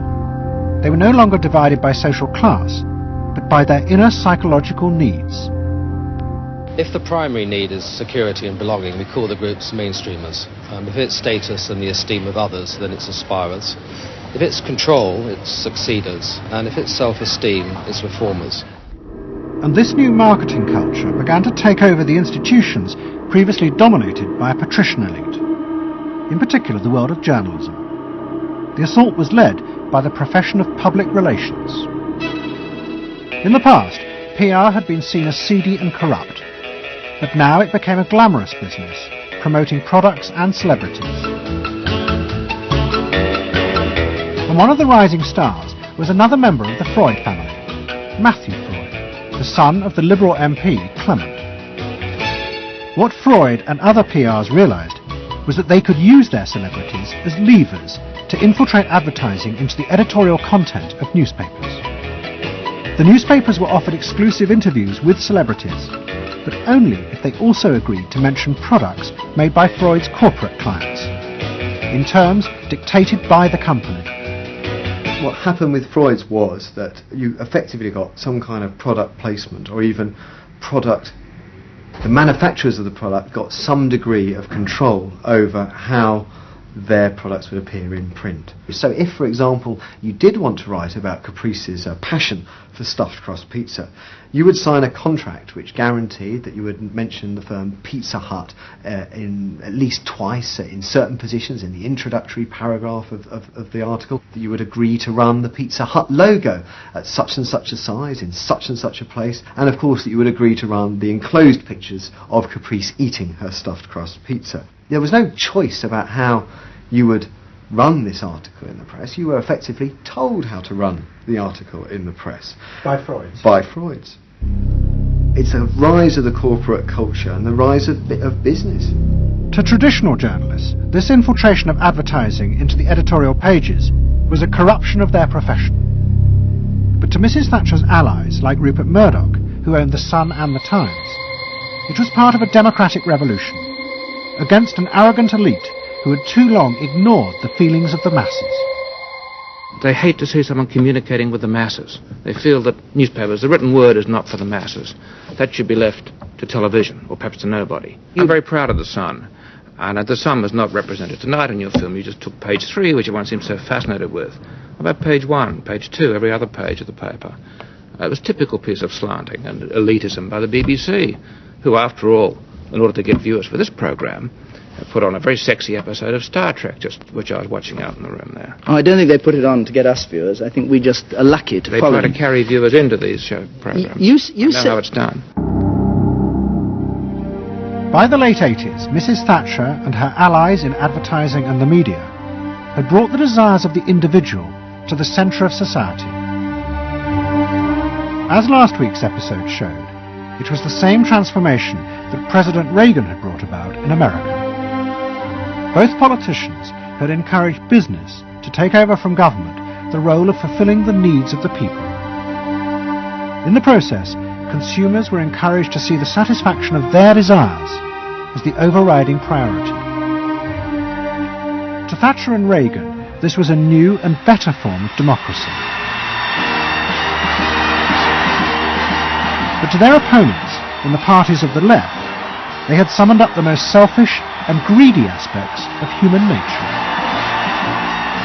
Ronald Reagan and Margaret Thatcher both embraced an economic philosophy that says the unit of judgment was not only the individual, but it was the individual's personal satisfaction, the individual's own unique happiness and well-being. It was, in a sense, the triumph of regarding individuals as purely emotional beings who have needs and wants and desires that need to be satisfied and can be satisfied unconsciously. It goes way back to the early part of the 20th century, to Freud, to notions of the unconscious, the assumptions that we are, in terms of our rational minds, we're little corks bobbing around on this great sea of hopes and fears and desires of which we are only dimly aware. And that the role of a marketer, the role of somebody selling something, including a politician, is to appeal to this great swamp of desire, of unconscious desire. The left believed the opposite, that the way to create a better society was not to treat people as emotional, isolated individuals, but to persuade them to realize that they had common interests with others, to help them rise above their individual feelings and fears. Let me assert my firm belief that the only thing we have to fear is fear itself. Nameless, unreasoning, unjustified terror, which paralyzes needed efforts to convert retreat into advance. This idea had flourished in America in the Depression of the 1930s.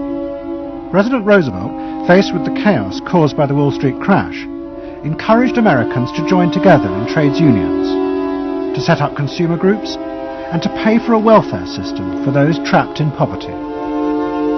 His aim was to create a collective awareness which would become a powerful weapon against the unfettered power of capitalism, which had caused the crisis. That idea had driven the Democratic Party for 50 years.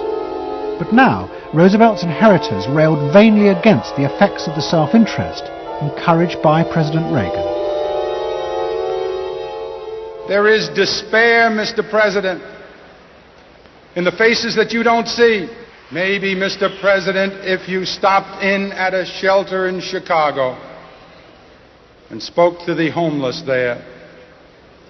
Maybe, Mr. President, if you asked a woman who had been denied the help she needed to feed her children because you said you needed the money for a tax break for a millionaire or for a missile we couldn't afford to use. The worst thing Ronald Reagan did was to make the denial of compassion respectable. He said, you've worked hard, you've made your money. You shouldn't have to feel guilty about refusing to throw it away on people who choose to be homeless and who choose not to work. That's what he said. He said it with an elegance and a kind of benign aspect that disguised its harshness. You think we can do anything about it? Well, why not? If we can work together now to look after the lives of the people here, I don't see why we couldn't work together afterwards to clear up the mess and help build a better world in which these things can't possibly happen. The qualities we've learned from comradeship and common suffering are not going to be wasted after this war. It's out of experience like ours that the new world will be built. That same idea of marshalling the collective force of the masses to challenge the entrenched power of wealth and business had also led the Labour Party to power in Britain after the war. But in the 80s, Labour, like the Democrats in America, lost election after election, as millions who had once voted for them switched their allegiance to the Conservatives. There it is, going blue just about everywhere, sweeping the country, the rural parts of Britain now have gone blue. For they are the party of yesterday, and tomorrow is ours. In the face of this, a growing number within the Labour Party became convinced that if they were ever to regain power, Labour would have to come to terms with the new individualism. One of them was an advertising executive called Philip Gould, who had been a lifelong Labour supporter. Gould believed that Labour's leadership had become corrupted by the same patrician arrogance that dominated all Britain's institutions. They denigrated and disapproved of the new aspirations of working-class voters. Labour stopped listening to these people. And I remember the best example of this was after the election of 1983, which was the election above all where the people's voices just were not heard. And I had dinner with a leading Labour Party figure who'd been involved in the defeat, heavily involved in the defeat, and his wife said, God, these working class people, they just, we give them education, we give them chances in life. What do? They read the Sun and they just don't vote for us. And there was such a gap between these people just trying to make lives for themselves, better lives for themselves, and the kind of elitism of the Labour Party that was just such a chasm that had to be filled. Gould became part of a small group of modernisers centred around Peter Mandelson. Their aim was to reconnect Labour with the lost voters. To do this, Gould turned to the technique he knew well from his work in advertising, the focus group. Gould commissioned focus groups in suburban areas across the country with small groups of voters who had switched to Mrs. Thatcher. People were encouraged not to talk rationally about policies, but to express their underlying feelings. And what Gould discovered was a fundamental shift in people's relationship to politics. They no longer saw themselves as part of any group, but as individuals who could demand things from politicians in return for paying taxes, just as business had taught them to do as consumers. And I found that the people had become consumers. People now wanted to have, politics and life on their own terms. I mean, not just in politics, but in all aspects of life too. People see themselves as they are, as autonomous, powerful individuals who are entitled to be respected, who are entitled to have the best, not just in, going to Tesco's or wherever, but the best in terms of health and in education too. All this was about getting the Labour Party to understand that people really, really, really had changed, and the Labour Party had not, and unless the Labour Party changed, it would not win. Philip Gould now set out to try and persuade the Labour Party that they would have to make concessions to what he called the new aspirational classes, but he was going to face implacable opposition. In the run-up to the 1992 election, Gould argued that the only way to win was for Labour to promise not to put up taxes. But the Shadow Chancellor, John Smith, angrily refused. Labour would stick to its fundamental policies. They would fight the election with the promise of tax increases to create a fairer society. And as the campaign began, it seemed as if Philip Gould was wrong. The traditional polls consistently showed Labour ahead, despite the Conservative campaign message that a Labour government would put up taxes. Even the Conservatives' oldest allies in the press became convinced that by harping on about tax, the Conservatives were cutting their own throats. So the worry about the Tories must be that they're not at the moment conveying a sense of grip and being in control, and unless they can do better than that, I think they're going to lose. The other thing is that they still say that they are going to go on and on with this one single message of tax. And I think, part of the difficulty this morning was that you had a whole lot of people who've been going to the same press conference for 7 days, had virtually the same message thrust at them, and are kind of getting bored and restless and hitting back on it. I think the media sense a big story coming in the Tories being defeated. And the Labour Party too was convinced it would win and finally return to power. It's now time to meet the men and women who will form the next government. Labour Chancellor of the Exchequer, John Smith. And now, it is time for the next Prime Minister, Neil Kinnock. Those running Labour's campaign believed that by modern presentation they would attract back the voters, yet keep the old policies. But Philip Gould was convinced that Labour were going to lose.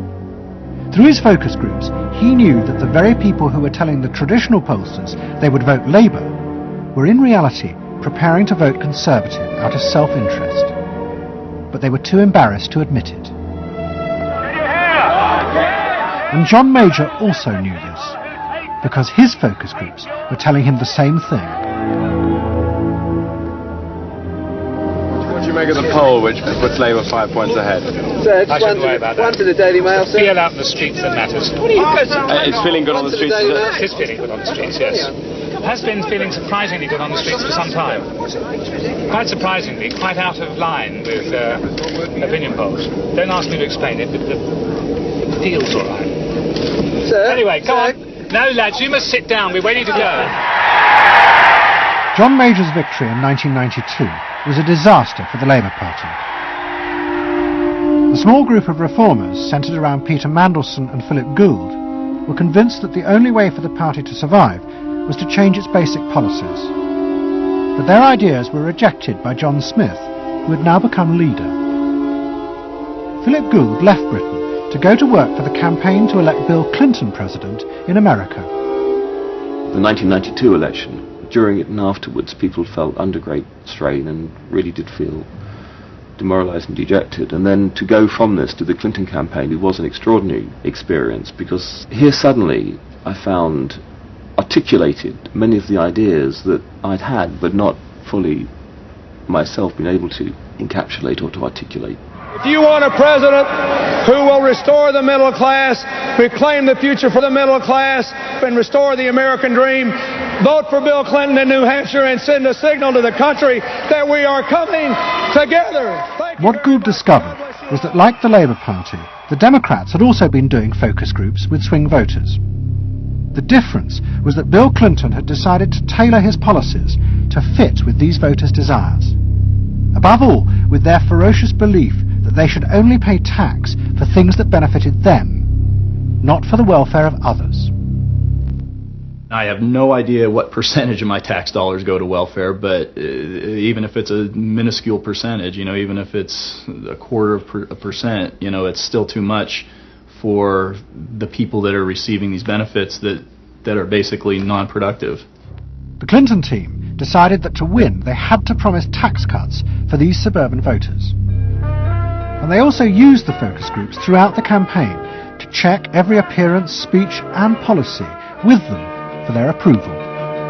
What Clinton called the forgotten middle class became central figures in a new type of reactive politics. Candidates for the presidency of the United States had been prepackaged and designed for many, many years. What was new was an attempt to use very sophisticated or pseudo-sophisticated techniques to plumb the public psychology, to find out precisely what the desires of the individuals were, and then to come up with a candidate and a platform and images and words that exactly responded to those deep desires. This was packaging at a new level. This was polling at an extreme. I'm not going to raise taxes on the middle class. And the middle class needs a break. Government is in the way. It's taking more of your money and giving you less in return. In the name of the hard-working Americans who make up our forgotten middle class, I proudly accept your nomination for President of the United States. Stay focused. Talk about things that matter to people. It's the economy, stupid. Okay? But Clinton's campaign team, led by James Carville and George Stephanopoulos, did not believe that they were capitulating to the selfish desires of the middle classes. Tax cuts were the price they had to pay to regain power. But once in power, they would still fulfill traditional democratic policies and help the poor who had been neglected under Reagan, above all with the reform of health care. They would pay for the tax cuts by cutting defence spending and increasing taxes on the very rich. In this way, they believed they were forging a coalition of the new and the old voters, both of whom could be satisfied.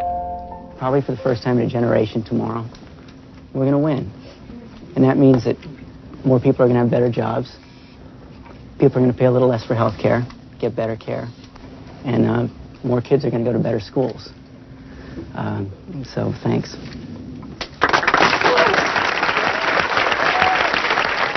But the Democrats' optimism was to be short-lived. In November 1992, Clinton was triumphantly elected president. But within weeks, his administration discovered that the budget deficit was far greater than they had anticipated. At a meeting in the White House in January 1993, the head of the Federal Reserve told them that the deficit was nearly $300 billion. There was no way they could borrow any more without panicking the markets and causing a crisis. The only way to pay for the proposed tax cuts would be to cut government spending, not just on defence, but on welfare. Clinton was faced with a choice between the old politics and the new, and he chose the old. The tax cuts were dropped, and he tried to inspire the country with the old democratic ideal of government spending to help the poor and disadvantaged. Tonight I want to talk with you about what government can do, because I believe government must do more. To put people to work now, to create 500,000 jobs.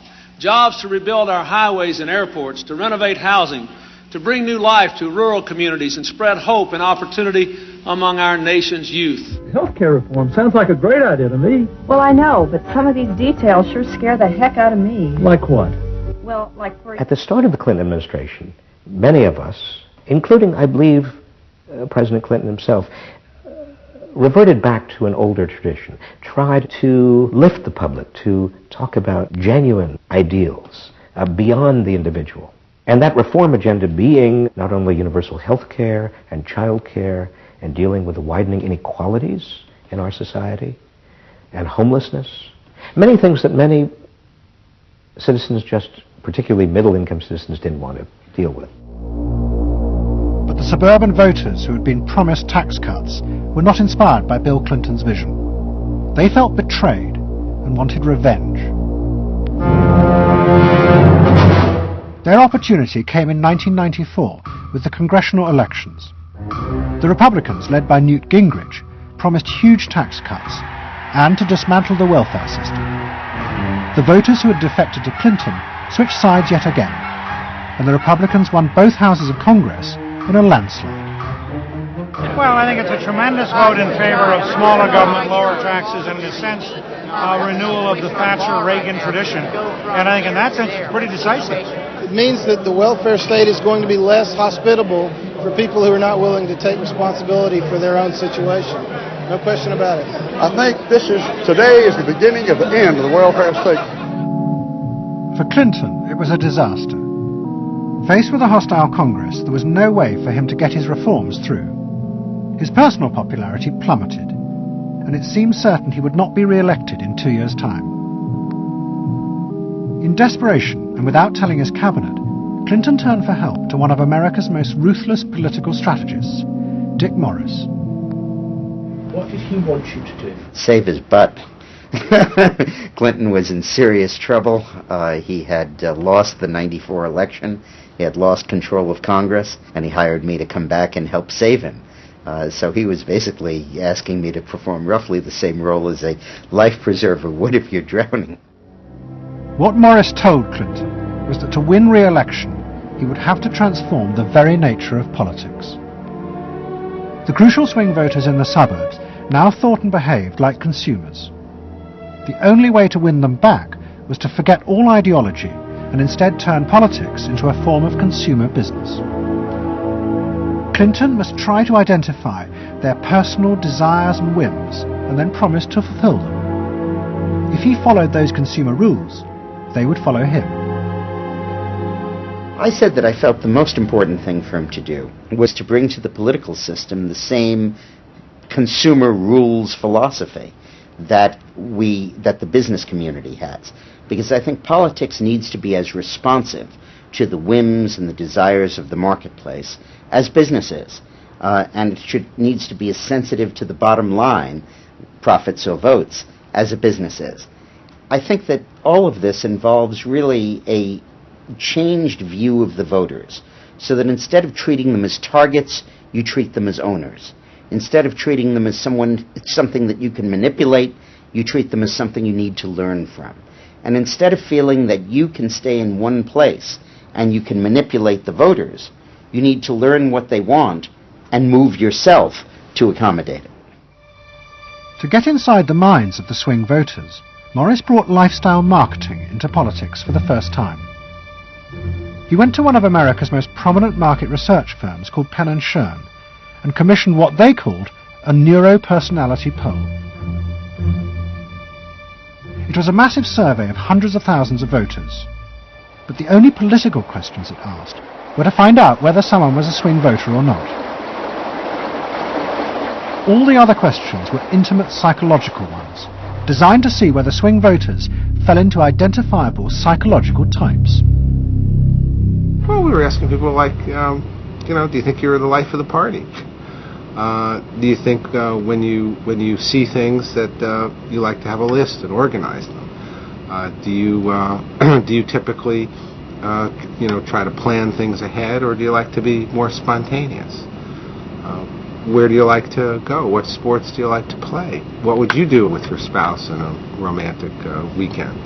So we were asking people some very personal questions about their own lives, to try to see were the kinds of people that were likely to change their vote also possessing of certain kinds of personality traits. And in fact they were. The neuropersonality poll allowed the Clinton team to segment swing voters into different lifestyle types. They were given names like pools and patios, or caps and gowns, who were urban intellectuals living in university towns. From this, the team could identify ways in which they could make individuals feel more secure in their chosen lifestyles, just as business had learnt to do with products. Dick Morris called it small-bore politics, tiny details of people's lives and personal anxieties which politics had never even thought about or noticed before, but which now had become the key to winning power. It was an America that focused on day-to-day practical concerns. Should I wear seatbelts? Should I stop smoking? Should I wear a school uniform? Is my neighborhood being protected? It was not so much a new individualism as the social order as we had known it had broken down. So we got into people's heads, understood their psychology about lifestyle, about values, what they thought was important, what issues they wanted politicians, and particularly the president, to address. And these issues proved to be very, very different from what the conventional wisdom had suggested. As the election campaign began, Clinton revealed Morris's new approach to a shocked White House. All traditional policies were to be dropped. Instead, he would concentrate exclusively on policies that targeted the worries of the swing voters. V-chips would be fitted into televisions to prevent children from watching pornography. And mobile phones would be fitted into school buses to make parents feel more secure. Dick Morris also persuaded the president to spend his leisure time in the same way as particular groups of swing voters. He sent Clinton on a hunting holiday, dressed in exactly the Gore-Tex outfits a group called Big Sky Families liked. The aim was to reflect swing voters' lifestyles back to them. The Liberals in Clinton's cabinet hated this approach. And I would say, well, Dick, why have a campaign? This was the 1996 campaign. If all the president is going to do is offer up these little bite-sized miniature initiatives that appeal to people's desires, like consumers, buying soap, V-chips that you could put in your televisions so you could make sure that your children did not have pornography, and school uniforms. Why talk about them? They're so mundane and they're so tiny. And he would say back, if we don't do this, we may not get reelected. And I would say, what's the point of getting reelected if you have no mandate to do anything when you're reelected? And he'd say, what's the point of having a mandate if you can't get reelected? Isn't the ultimate goal getting reelected? But Morris's new politics were an extraordinary success. Clinton's ratings among the swing voters began to soar. And Dick Morris, along with the marketeer Mark Penn, took effective charge of making White House policy. Mark Penn set up a huge call center in an office block in Denver. And every night, hundreds of telephone operators called swing voters in suburbs across the country to check with them every detail of policies that Clinton was proposing. The policy was made by a group of people manning telephones in Denver, Colorado, placing calls to voters in places like Westchester and Pasadena, and asking them what they wanted from their government, and asking them very specifically about specific policies that Bill Clinton was considering. Would you be more likely to support him if he offered this particular government service, or if he offered that one? Those people told them what they thought. Mark Penn transmitted that to Bill Clinton, and it came out of his mouth. So essentially it was suburban voters in the 90s were creating American domestic policy, and some of its foreign policy as well. Right. Yeah, Mark Penn was polling on questions like whether we should bomb in Bosnia, things like that. Morris also insisted that Clinton make a symbolic sacrifice of the old politics to convince the swing voters to trust him. In August 1996, Clinton signed a bill which ended the system of guaranteed help for the poor and unemployed. Welfare would be cut back after 2 years in order to force people into work. The new system was called Welfare to Work, and would, he said, be a hand up, not a handout. It was the effective end of the guaranteed welfare system created by President Roosevelt 60 years before. For many in Clinton's cabinet, it was also the end of the progressive political ideal that Roosevelt had represented. The belief that one used a position of leadership to persuade the voters to think and behave as social beings, not as self-interested individuals. Dick Morris and the pollsters had won. And by that I mean that the people who ultimately got to the president, shaped the president's mind, were those who viewed the voters as just a collection of individual desires that had to be catered to and pandered to. It suggests that democracy is nothing more, and should be nothing more, than pandering to these unthought about, very primitive desires. Primitive in the sense that they are not even necessarily conscious, just what people want in terms of satisfying themselves. And the same triumph of the politics of the self was about to happen in Britain too.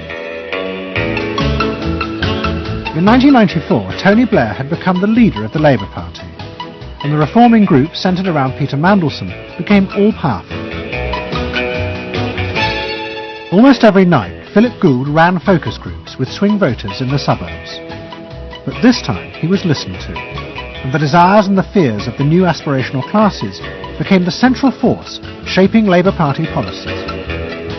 In that period, I was talking to people who used to vote Conservative and were considering voting Labour, and they wanted understood that they are financially pressed and that there are limits to the extent to which taxation can be improved. They think that crime is an issue that matters to them and should be respected. They want welfare to go to people who deserve welfare, not to people who do not.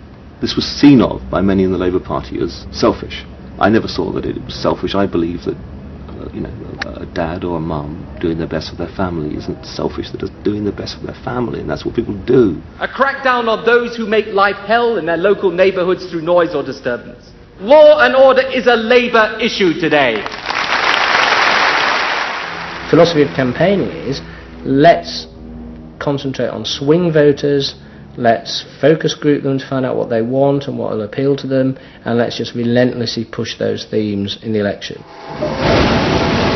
Something is happening to you. After promising to put money in your pocket, the Conservatives are quietly taking it away. Philip Gould was crucial because he gave the raw material, if you like, for these politicians to do this kind of politics. In that when he came up with stuff, they'd follow it, pretty much without exception. Blair himself would pore over these sort of 12-page memos and say, well, this is what we must do. We want people to earn more, to consume the good things of life. We want people to pay lower taxes. Gordon Brown says the Labour government would hold the main tax rates unchanged. The Labour government will not increase the basic rate of tax. I want to make it clear that I will not increase tax. In fact, the Labour Party does stand for Middle England. Those that aspire to do better, to get on in life, and be ambitious for themselves and their families will do better with Labour. Groups of 8 people drinking wine and nibbling, Cheerios, what they thought determined effectively everything that the Labour Party did. And although those running the campaign liked to portray the new approach as their invention, it was in fact copied from the Americans, even down to the phrases that the American marketeers had tested on their swing voters. Peter Mandelson and his team were in the United States watching what we did and copied almost verbatim our approach in their 1997 campaign. The benefit system should be about giving people a hand up, not just a handout. Mandelson's not a fool if he's anything. He saw something that worked, so why not do it? And I can remember reading their manifesto and saying to myself, they just took it lock, stock, and barrel. On one hand you're proud, and on another hand you're bitch. And as in America, Labour was forced to drop policies that would not directly benefit the swing voters, even if it meant sacrificing its fundamental principles. The commitment to public control of industry, which was enshrined as Clause 4 of the party constitution, was dropped. The aim of Clause 4 had been to use the collective power of the people to challenge the unfettered greed of business. But now, Tony Blair was faced with crucial voters who no longer saw themselves as exploited by the free market. They saw themselves as individual consumers who were fulfilled and given identity by what business delivered them. The new Clause 4 promised not to control the free market, but to let it flourish. Business is more powerful than government. It is quicker, it is more creative. Business is the lifeblood of the country. From this come all the benefits that society needs: employment, investment. I think, frankly, there is only one party getting business right, and that's New Labour. What New Labour did, it suits people who exert power in society not through the political system, or not through the democratic political system. So it suits big business, and it suits entrenched interest, and it suits the status quo. Those three things, of course, just off the top of my head, being the things that the Labour Party is supposed to be, a counterforce to. What that means is big business get to carry on exerting their power behind the scenes, getting their way, because there's no countervailing pressure. Countervailing pressure isn't going to come from, 8 people sipping wine in Kettering. Here he goes, turning an awful lot of other blue seats red as well.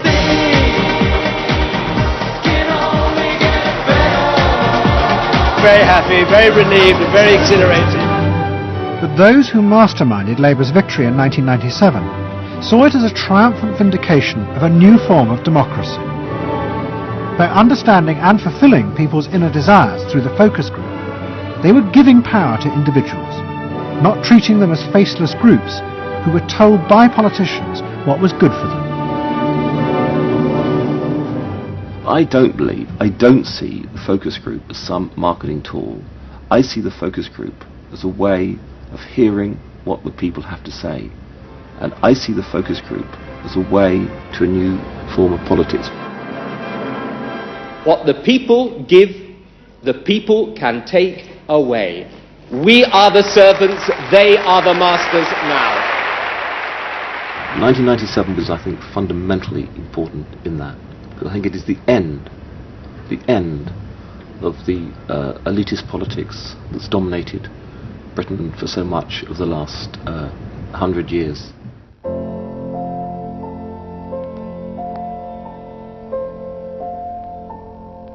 In 1939, Edward Bernays, Sigmund Freud's nephew, created a vision of a future world in which the consumer was king.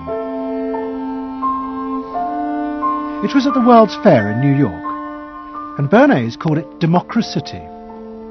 It was one of the earliest and most dramatic portrayals of a consumerist democracy, a society in which the needs and desires of individuals were read and fulfilled by business and the free market.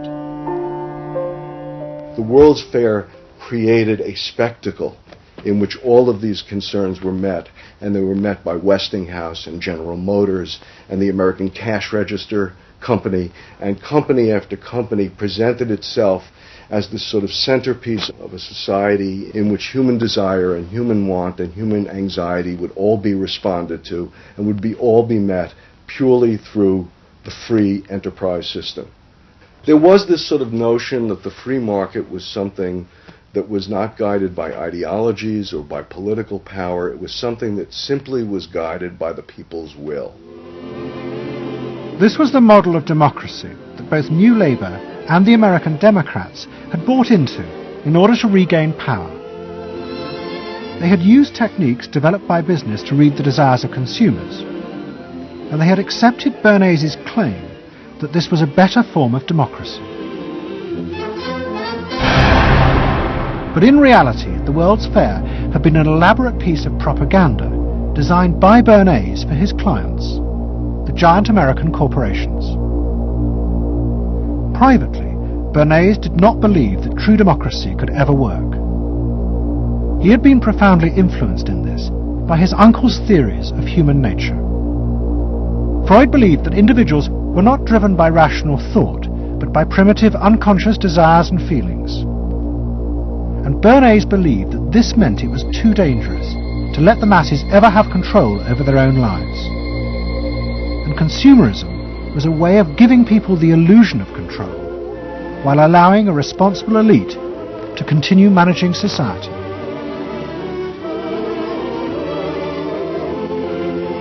It It's not that the people are in charge, but that the people's desires are in charge. The people are not in charge. The people exercise no decision-making power within this environment.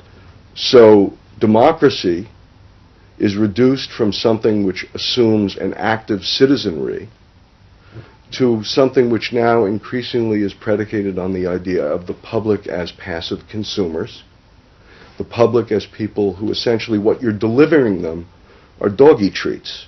The problem for New Labour was that it believed the propaganda. They took at face value the idea promoted by business that the systems invented to read the consumer's mind could form the basis for a new type of democracy. Once in power, New Labour tried to govern through a system that Philip Gould called continuous democracy. But what worked for business in designing products led the Labour government into a bewildering maze of contradictory whims and desires. For much of Labour's first term, the focus groups said that the railways were not a high priority, and Labour's policies faithfully reflected this.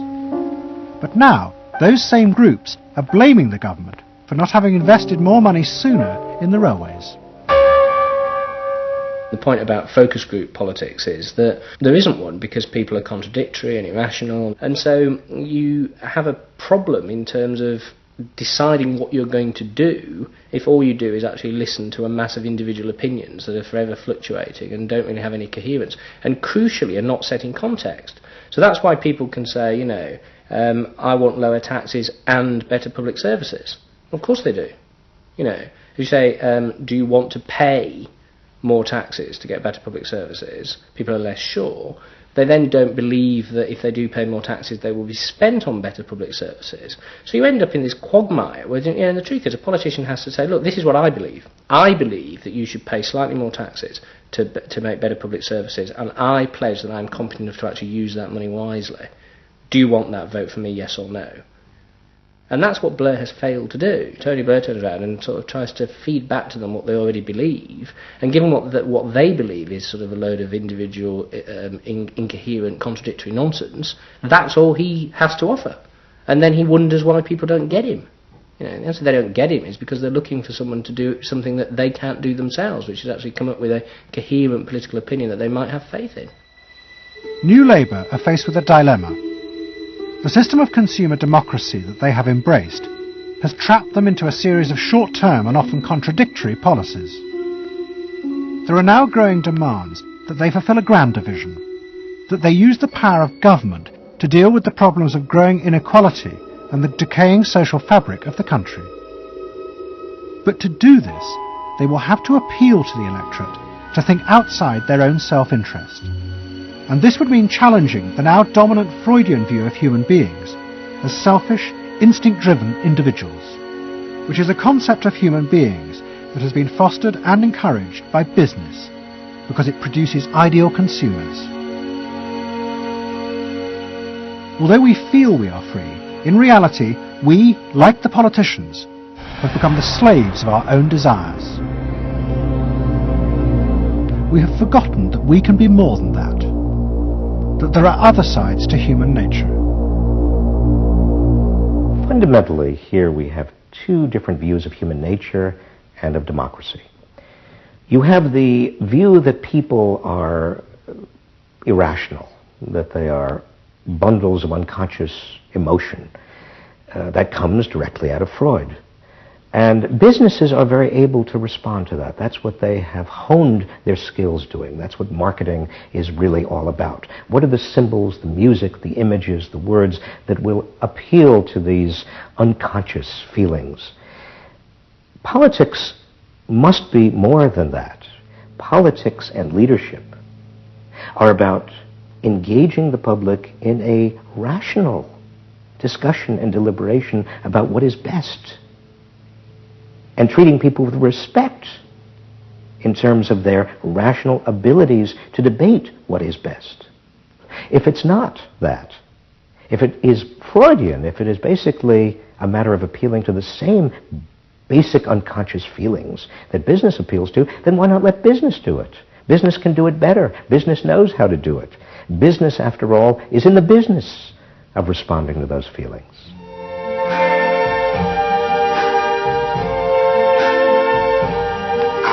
see trees of green, red roses too. I see them bloom for me and you, and I think to myself, what a wonderful world. I think to